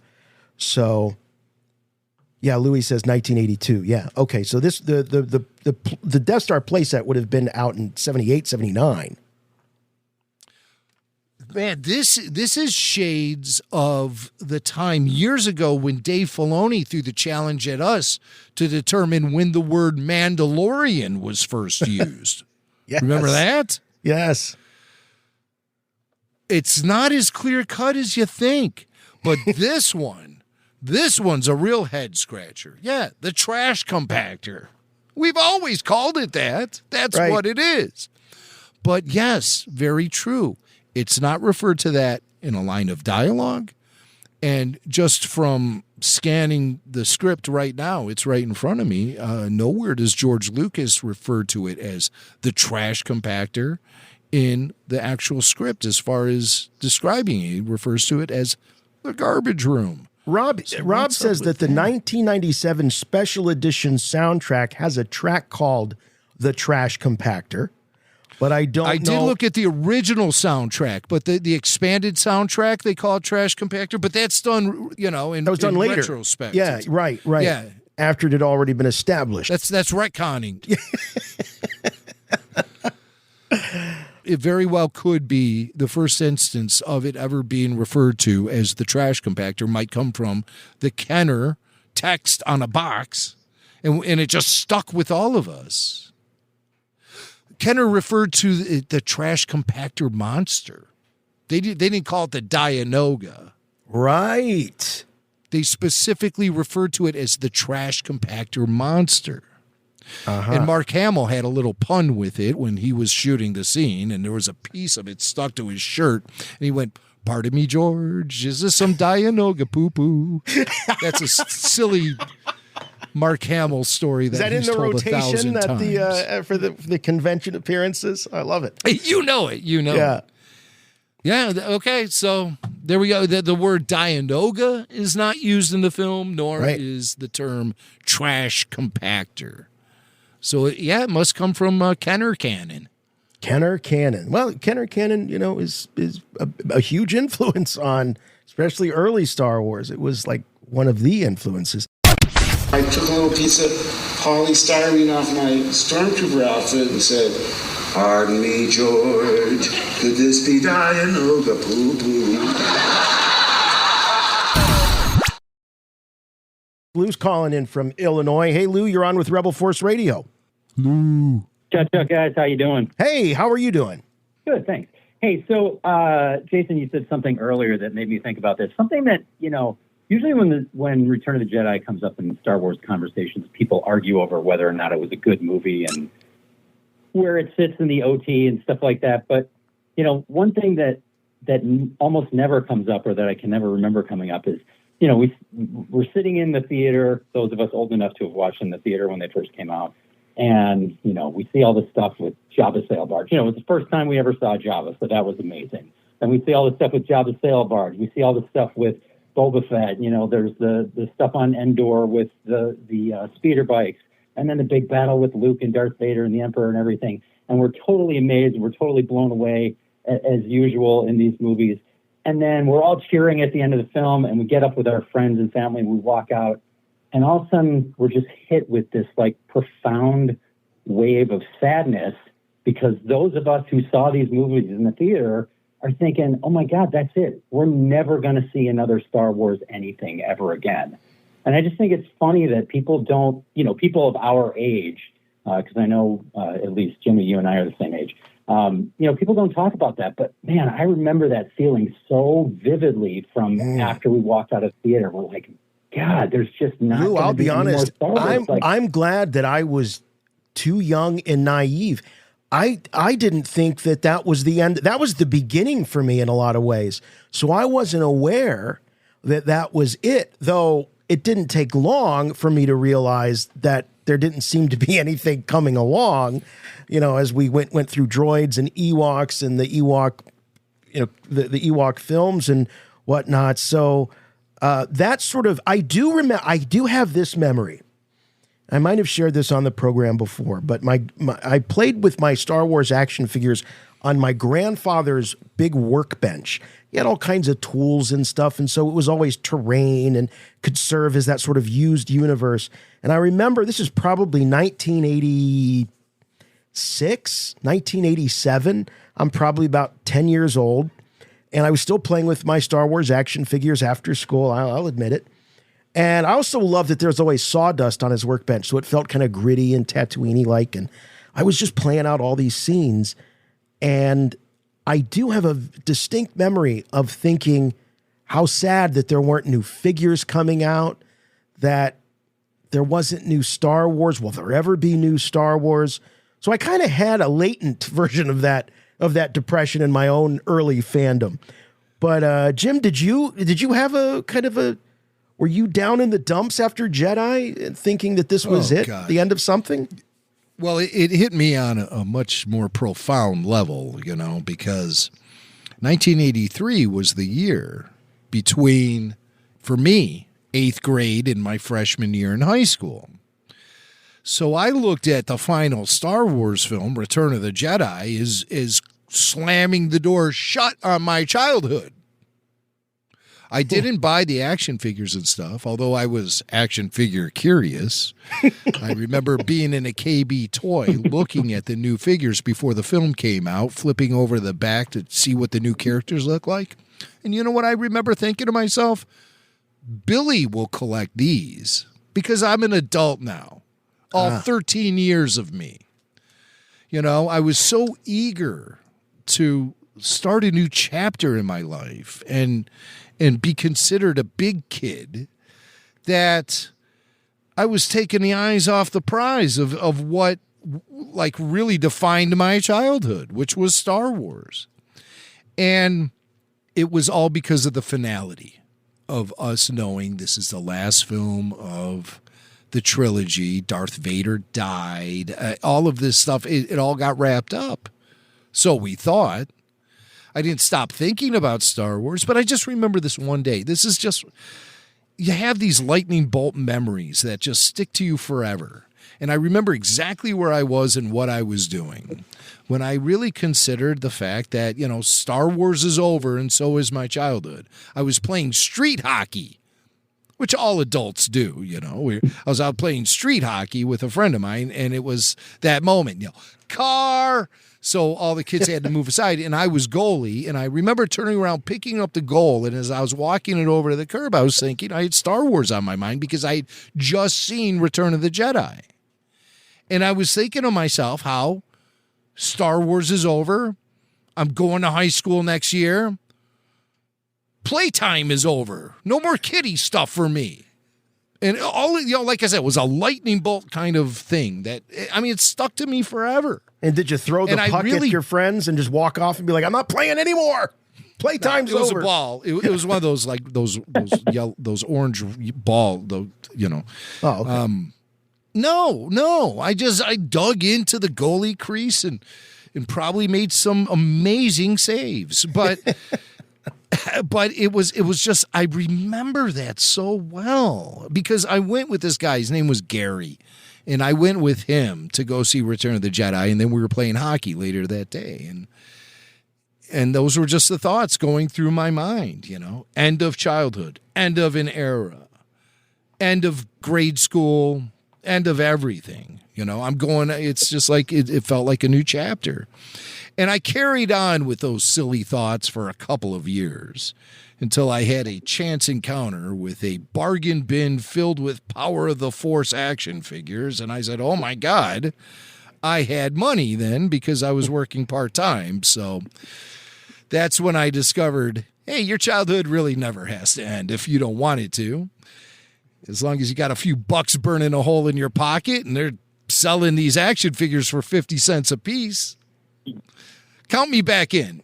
So it was a couple years ago. That was my junior year. But my freshman year, I was firmly detached from Star Wars, as was, I believe, you know, the pop culture community. You know, film goers everywhere. Star Wars ended.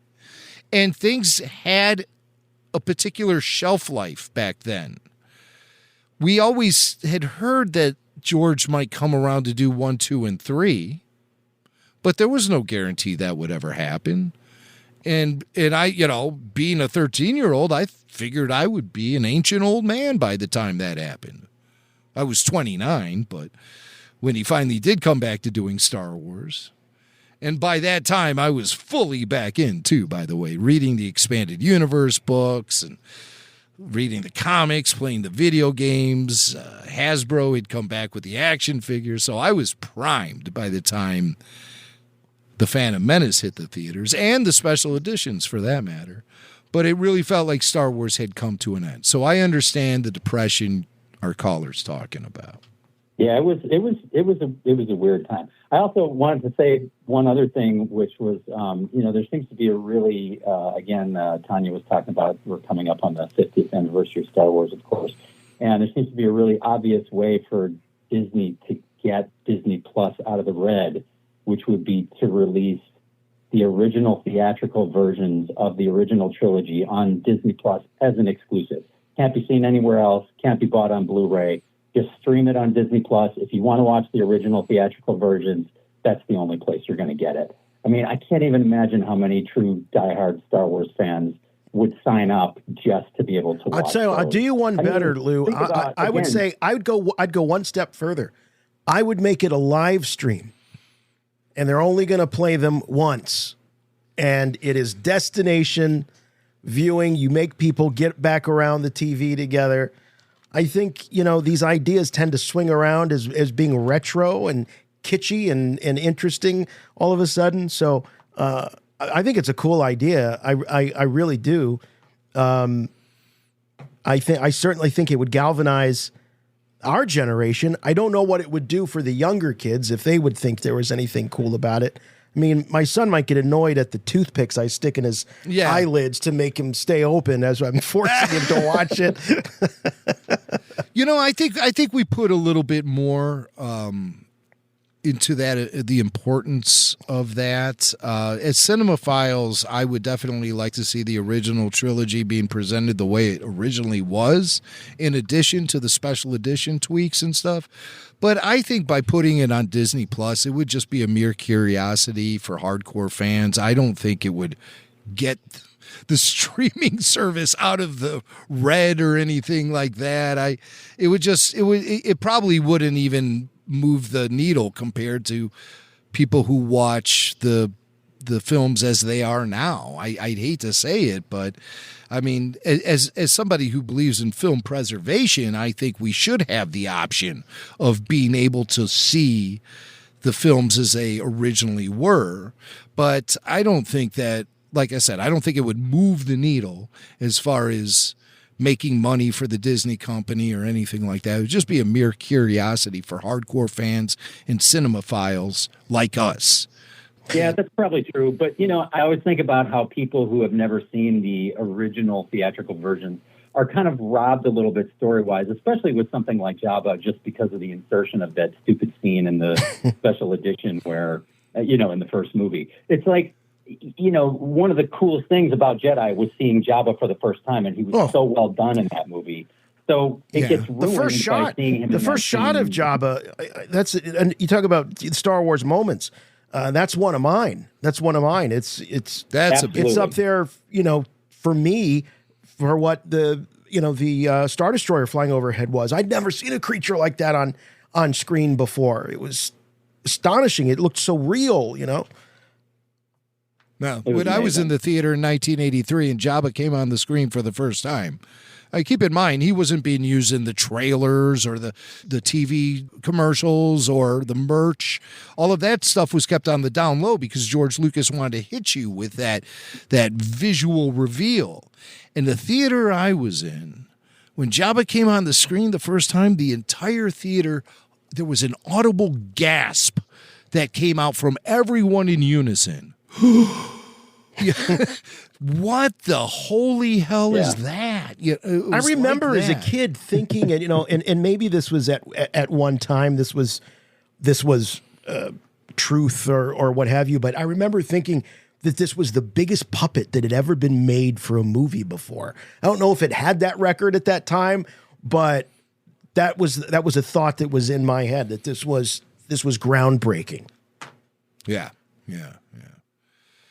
Well, thanks for the call, cool. and don't get me wrong. I certainly believe you have a lot of legitimate integrity in your desire to have access to those original cuts of the film. I think it's downright criminal that those aren't being made available to the fans who want to see them. But I wouldn't overplay their importance by saying it would get Disney Plus out of the red. I mean, Disney Plus is just bleeding money. All those streaming services are. Yeah, no, I was joking about that. It'd be more of a gift for us than anything else. It would be a great stunt and a great gimmick that would give them a little pop. That's for sure. And it might show the fans, the diehard fans, that Disney is serious about their fandom and takes their history as fans seriously. I think that would be a nice signal. But Lou, thanks so much for calling, man. Really appreciate it. Jim, what's interesting about this whole discussion about preserving the original feeling and the look of these movies when they were first coming out, in addition to being a silly toy collector that has probably more discretionable income than sense these days, I have also really gotten into buying physical media, largely because I don't like the power that the studios and the streaming networks have over potential censorship over things. Makes me uncomfortable, don't like it. So I opt to buy the Blu-rays, and then if the 4Ks come out, I buy those. And what's really, when Blu-rays were coming out, they were coming out at a time where they were really trying to encourage people to buy HD TVs. So big, bright, beautiful, saturated pictures, lots of color. And then 4K seems to be more about preserving what the film actually looked like in the theaters. So it's not about getting rid of film grain, it's preserving film grain. So the idea is that it should look like the director and the DP actually intended it to look. So when you see remastering done for, say, like a 4K, most of the time it's about tuning it back to what it was originally. And George is just the opposite.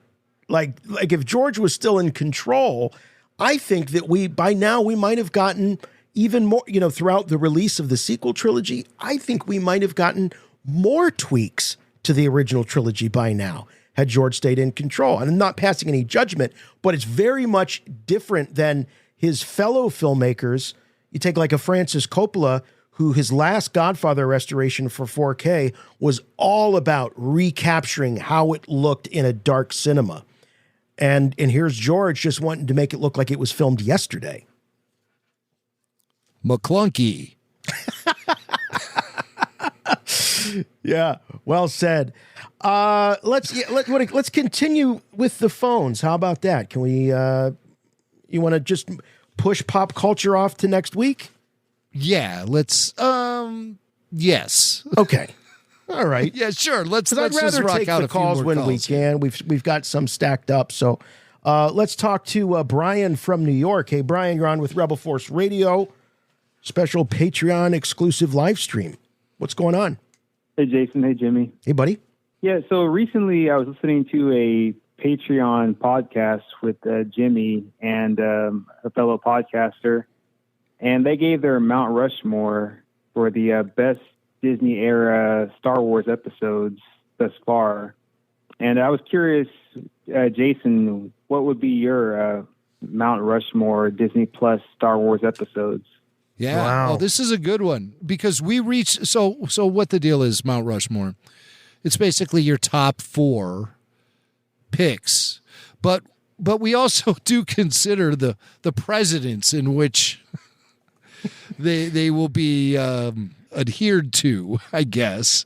Sometimes that does come into play, Basically what it is your top 4 streaming episodes of Star Wars series. And the top 3 are generally everyone agrees on those. It's number 4 that's always the wild card, and you never know what people are going to say. So what do you think, Jason? Well, are we including Clone Wars? Are we just I talking? think we just did live action. I think it's just live action. So we've got 3 seasons of Mando, Andor. Yeah. Book of Boba Fett. Ahsoka. Yeah. Well, I would say my George Kenobi. Washington is Mandalorian Chapter 16, The Rescue, Luke Okay. Skywalker. No question there. Second would that be my Thomas Jefferson? I mean, if it fits the president, it does. Oh, I see. That was sort of an add-on as we were doing. Gotcha. Yeah. Maybe I haven't had enough drinks in me here to where that all just makes sense. I would say the second would be probably the One Way Out episode of Andor. Okay, all right. That was also agreed upon as a general favorite. Number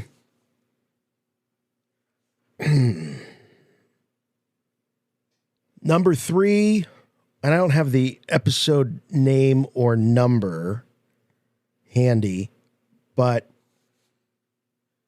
I would say, all right, this is probably going to be a surprise to some, but season 1 of Mandalorian, the episode where he attacks the Jawa sandcrawler, I think that's very early on. That's a good one. That's a good one. Yeah. I don't recall anyone mentioning that one, but the reason I bring that one definitely- up is because you talk about an episode that gave me all the Star Wars feels. That episode gave me the feels in a big way.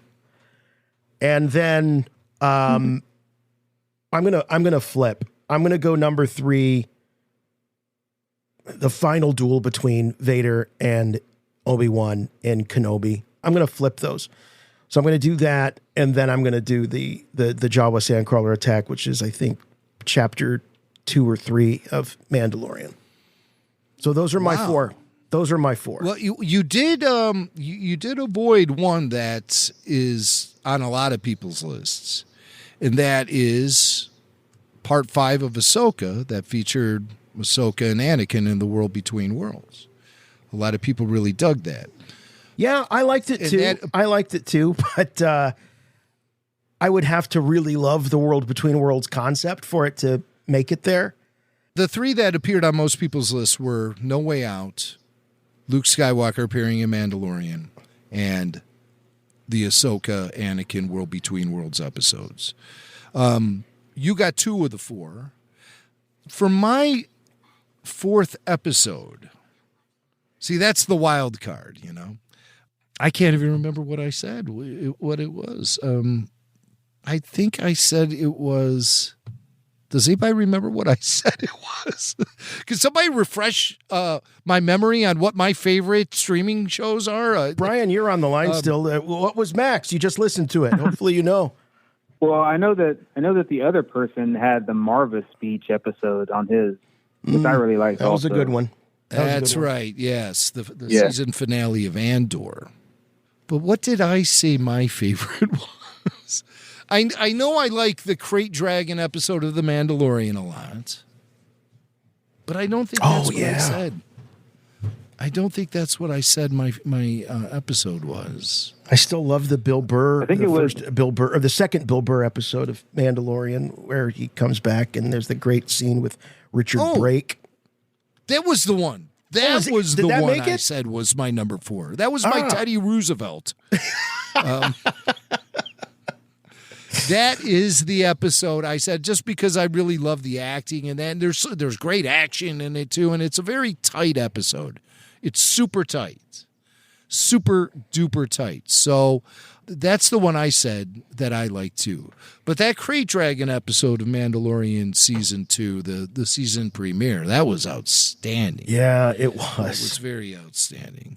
So those are good choices. And did our caller say which ones were his favorite?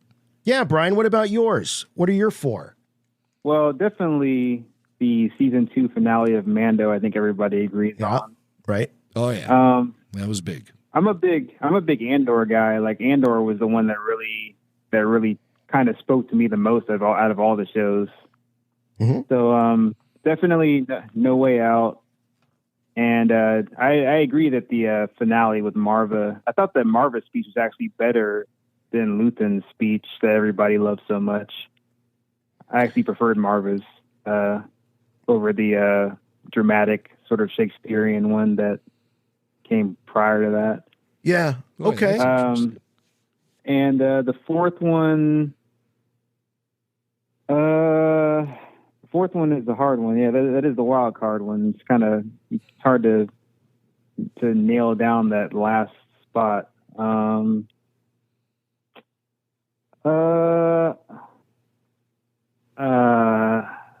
Maybe I go with Kenobi also. I guess that was such an epic moment to see. Vader. Yeah.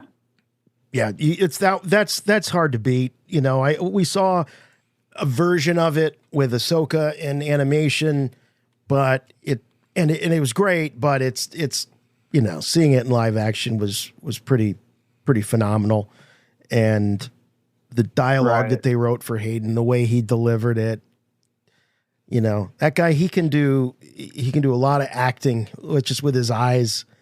You know, he has that look, You know, just like Harrison Ford has that certain look that he can give and communicate a lot of different things, and Hayden has that too.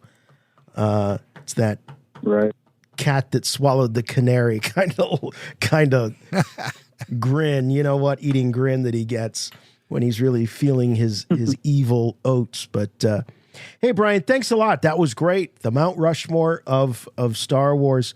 That's RFR Q&A number 183, by the way, too, for if people want to listen to it. RFR VIP Mike Aragon was the host of that episode. So check it out. RFR Q&A number 183, the Mount Rushmore of Star Wars streaming episodes. Tyler, you're going to be on the hot seat, so you better be thinking about your Mount Rushmore, okay? So I'm going to give you that assignment as we go to Tanner from Denver. Hello, Tanner. You're on with Rebel Force Radio. Hey, chut, boys. Chut. It is good to be back and live. It is. Sure beats the alternative. Oh, yeah. Yeah, right. That's for sure. Well, I just got to say, I absolutely love these live RFR shows. Just RFR in general is the best podcast out there. I own probably just about one of every shirt you have on your store, and I'm always saying it loud, saying it proud for RFR and Star Wars. So thank you both. Thank you. Thank you, man. Yeah, absolutely. So I wanted to call in just because with the FJ Blake showdown, it got me thinking. So I'm a little over 30, and my parents did a lot to get me into Star Wars, and just hearing how Blake's dad is so awesome to get him involved in his fandom and everything. So I just kind of wanted to call and share some memories that I have of like how my parents got me into Star Wars when the prequels were coming out, and my dad showed me the originals. I remember my first thing after watching A New Hope, I was just like, wow, that was awesome. We were going to Blockbuster to get Empire Strikes Back right after, and I just fell in love. And it went so far to where the summer before Revenge of the Sith, I wanted to go as Vader for Halloween. I guess not summer, the fall. And we couldn't find anything for a good Vader mask. So my dad we got a bicycle helmet, a Jason mask, some black spray paint, and some plastic. And we made our own. And just memories like that are some of the best things that I look back on. And I'm so happy that my parents did what they did to get me into this amazing fandom. Wow. Talk about DIY, man. That's amazing. Amazing. And I'll bet for you it was like the greatest Darth Vader helmet ever made. Like it must have been a heck of a feeling. Absolutely. Yeah. Oh yeah. I still have that thing in my closet. It is amazing. So you never pushed back then, you know, you knew that Dad was trying to get you into something that he liked. Did you ever resist? Did you ever say, I don't know if this is my thing, Dad, this is your thing? No, not really. I was sold from the get-go. He got me into that, and then after that, he got me into Rocky and Rambo, and just growing up, I got into all of my dad's fandoms, and it all started with Star Wars, so no pushback on my end. Boy, cool. Who wouldn't love to see Sylvester Stallone in a Star Wars movie? I know I sure would. I can just see it, man. Oh, God. That would have been great, but yeah, maybe that ship has sailed. Thanks. But, lately I've been watching Rocky and Rambo. It seems like they've been on the movie channels lately. Oh, yeah? I found myself watching those. Stallone is so amazing in those movies. I just can't believe it. But unfortunately, I don't think we'll ever see him in Star Wars. No. Although I never thought I would see James Bond in a Star Wars movie, but we kind of did. We at least heard his voice. Yeah. But thanks a lot, Tanner. Good question. I don't know how authentic it would sound if a stormtrooper was saying things like, "No, you guys stand over here," things like that. The yous and the things like that. These those. Yeah. Those, all right. These, yos, yous. Last call because he's been waiting for so long, and he is such a good friend of his here. Peter Beiser, always hanging out with us on the live chat. Peter, I'm reading the notes here. What is this about Screen Rant hiring a Star Wars writer? What is that about? So, Aren't they all Star Wars writers? Well, first of all, yeah. So a buddy sent a link. Is a LinkedIn post for a Star Wars article writer here in Philadelphia, and it's a freelance gig. And I'm calling so you can talk me out of quitting my day job so that I can take this job writing 25. It says here 25 articles per week in Screen Rant's house style. Okay. Tempting. Yeah, 25 articles about Star Wars a week. What in the world? Right? You know, that explains a lot of my news feeds, why I see some of the Star Wars stories I see, because they're running out of ideas because they got to write 25 of these things a week when there's been a damn strike on for the last 4.5, 5 months, whatever. That's amazing. I just applied on LinkedIn, so Max already applied. It's happening. Yeah. Here's the responsibilities. Write 25 articles per week in Screen Rant's house style. Brainstorm, pitch, and develop original content ideas. Update and refresh older content as needed. Make up a bunch of shit that doesn't have any basis in reality whatsoever. Communicate openly and actively with the editorial team. Oh, it sounds like a perfect gig for me. Especially the making up stuff. That's great. Wow. Well, you know what? If we ever hire people here at RFR, we won't. 25 articles a week. Jeez, we wouldn't expect more than 15.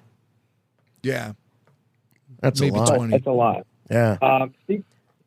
Speaking of a lot, Jimmy, I was thinking we get around to doing another Q&A where we're pairing beers, and it took me a few months here to figure out. Well, we did all the movies and we did all the TV shows. I mean, what's left really? And then as we were talking tonight, I realized how many projects over the last couple of years have been canceled.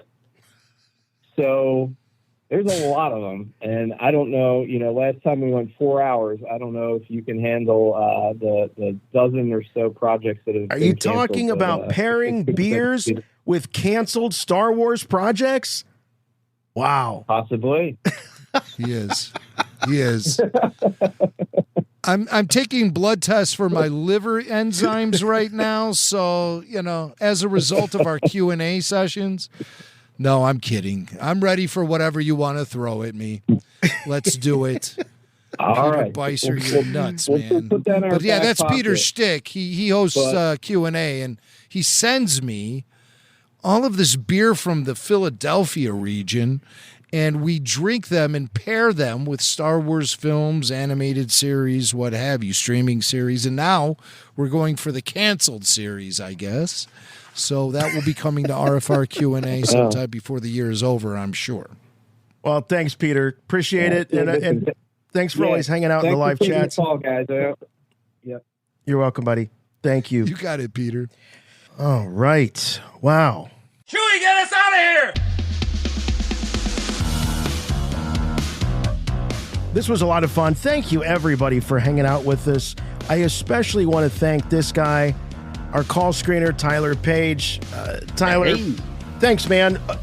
Very, very much appreciate you teeing up all the calls. Great callers tonight. Wow. Those were, and by the way, all Patreon members, Patreon supporters of Rebel Force Radio. So if you want to hang out with people like that, people like Peter Beiser, people like Tanya, people like Tanner, you need to support us on Patreon or patreon.com/Rebel Force Radio. But I'm not letting you off the hook, Tyler, and everybody in the chat wanted to hear what are your four, what's your Mount Rushmore of Star Wars Disney Plus episodes? All right, I'll do them pretty quick. First, it's easy, Chapter 16. You're never going to beat that. Second is Book of Boba Fett when they sneak back into Jabba's palace and get the Slave One, and he blows up the Sarlacc pit. Oh, that's a good one. Because there's just casual things like that happen in Book of Boba. Right. Oh, just that. Just blowing up the Sarlacc pit. Yeah. I think after that, it might be Morgan Elsbeth's fight with Ahsoka in the most recent Ahsoka series. And then Probably chapter or episode 5 of Ahsoka after that, because it just hit all the feels. So yeah, I don't know. Good picks. There's not a lot of rhyme or reason. I'm not tying those to any precedents, but those would be. Well, my you don't top have to 4. do that. That's just a bonus. That's hey, Tyler, okay. you're wearing a Rebel Force Radio shirt. What is that? Yeah. Can I see what you're wearing? That's kind of neat. It's like a polo with the RFR logo on. Wow, look at that. Yeah, you can't see. You know, I try and dress a little fancier when I'm behind the screen here. Yeah. So you got that from the RFR shop? Yeah, RFR shop. You know, if you're looking for something, they got everything for every occasion. And honestly, the hoodie is my favorite thing to wear. I wear that pretty much like once a week. So definitely get that. Is it a Babu Freaks hoodie or an RFR hoodie? I wear the RFR hoodie. I have That's a good. Babu Freaks shirt that I ripped the sleeves off of, but that's just because I'm a freak. That's what a freak does. That's what a freak does. Well, we have everything at the RFR shop. You can access it through rebelforceradio.com. We have shirts, hoodies, caps, cups, baby wear, you name it. We got it over at the Rebel Force Radio shop. So don't forget. It'll make a great gift. Holidays are coming up. If you have a Star Wars fan who is also a big listener of Rebel Force Radio, you know where to go to find the perfect gift. Eric from Phoenix wanted to ask. He called in real quick. Yeah. When will we see Bothans in live action? That's what he wants to know. Bothans in live action. It's hard for me to we think would have that it's seen them not by now. Right. I almost think this is like going to be a gag. Like we're never going to see them because we all want to so badly. It's so obvious, but no, it hasn't happened. Maybe when Mon Mothma said many Bothans died to bring us this information, maybe she meant like all the Bothans died. Like there was only a handful of them to begin with. All the Bothans died. Bring us this information. All of them. Admiral But she Akbar, couldn't please. say that. She couldn't say all of them because that would have Right. stopped the whole No. conversation. And people. Yeah, would how's have Akbar going to demanded follow information. that up? Yeah. Like it's all- tough. It's tough in all the of war them? room. Yeah, it was bad enough, right after that. All right, Ty. Thanks, buddy. All right. Appreciate Yes. it. We'll see you on the next one. If you want more Rebel Force Radio in your life, we've been talking about it all night long. Patreon is the place. Go to patreon.com/Rebel Force Radio or go to rebelforceradio.com and click on the Patreon banner on the right rail. It'll tell you all the details you need to know on how you can join. As we were saying earlier, $1 gets you in the door. $1 and you're listening to exclusive podcasts. So if one episode of Rebel Force Radio each week is not enough for you, or 2 when there's a Disney Plus series, you still need more, check it out over on Patreon. And the folks that are hanging out over there and having discussions are awesome, and you couldn't find a better group of Star Wars fans to hang out with. We do love to have you send us emails and voicemails. Voicemail, 708-3201-RFR. That's 708-320-1737. Please drop us those voicemails. We love them. We try to get to 1 or 2 every week, so keep them fresh, keep them timely, but keep them brief. I don't know how many times it ends with, and then you get the next call and it's like, well, as I was saying, and there's a 2-minute time limit on these. So, 2 minutes, you got to get it out. Anyway, we love the voicemails. The email address, show@rebelforceradio.com. Please follow us, like us, comment about us on our YouTube videos on YouTube. The YouTube channel for Rebel Force Radio is a great place to go and get a lot of the history of Rebel Force Radio. There's a full-length documentary about Rebel Force Radio made by filmmaker Sheldon Norton. You can check that out if you're curious, want to know how we got started. That's there for you, in addition to highlights from lots and lots of interviews from the past, including Star Wars celebrities like Mark Hamill. You name it, they're there. Follow us on social. We are on Facebook. We are on Instagram. And we are on Threads. So follow us, give us a like. And it's a great way to keep up with when we're going to do things like live streams and all of that. The website for all things and everything Rebel Force Radio, rebelforceradio.com. But the best thing you can do to help us out here at RFR is do what you're doing right now. Listen to this podcast and tell your friends about it. We heard from people like Little Blake. Blake, 12-year-old Blake evangelizing about Rebel Force Radio to his buddies. He's hooking them into Star Wars by getting him to listen to the podcast. So that's pretty cool. So if you could do the same, that would be great. We'd love to have you subscribe to our podcast. We would love to have you write us a review if your podcatcher of choice allows you to do so. Just one rule, please. Make them good. That'll do it for us this week. We will see you next week here for more Rebel Force Radio. Thank you all so much. Once again, thanks to Tyler. We'll see you next time for Rebel Force Radio. I'm Jason. And I'm Jimmy Mack. And remember, The Force will be with you, always.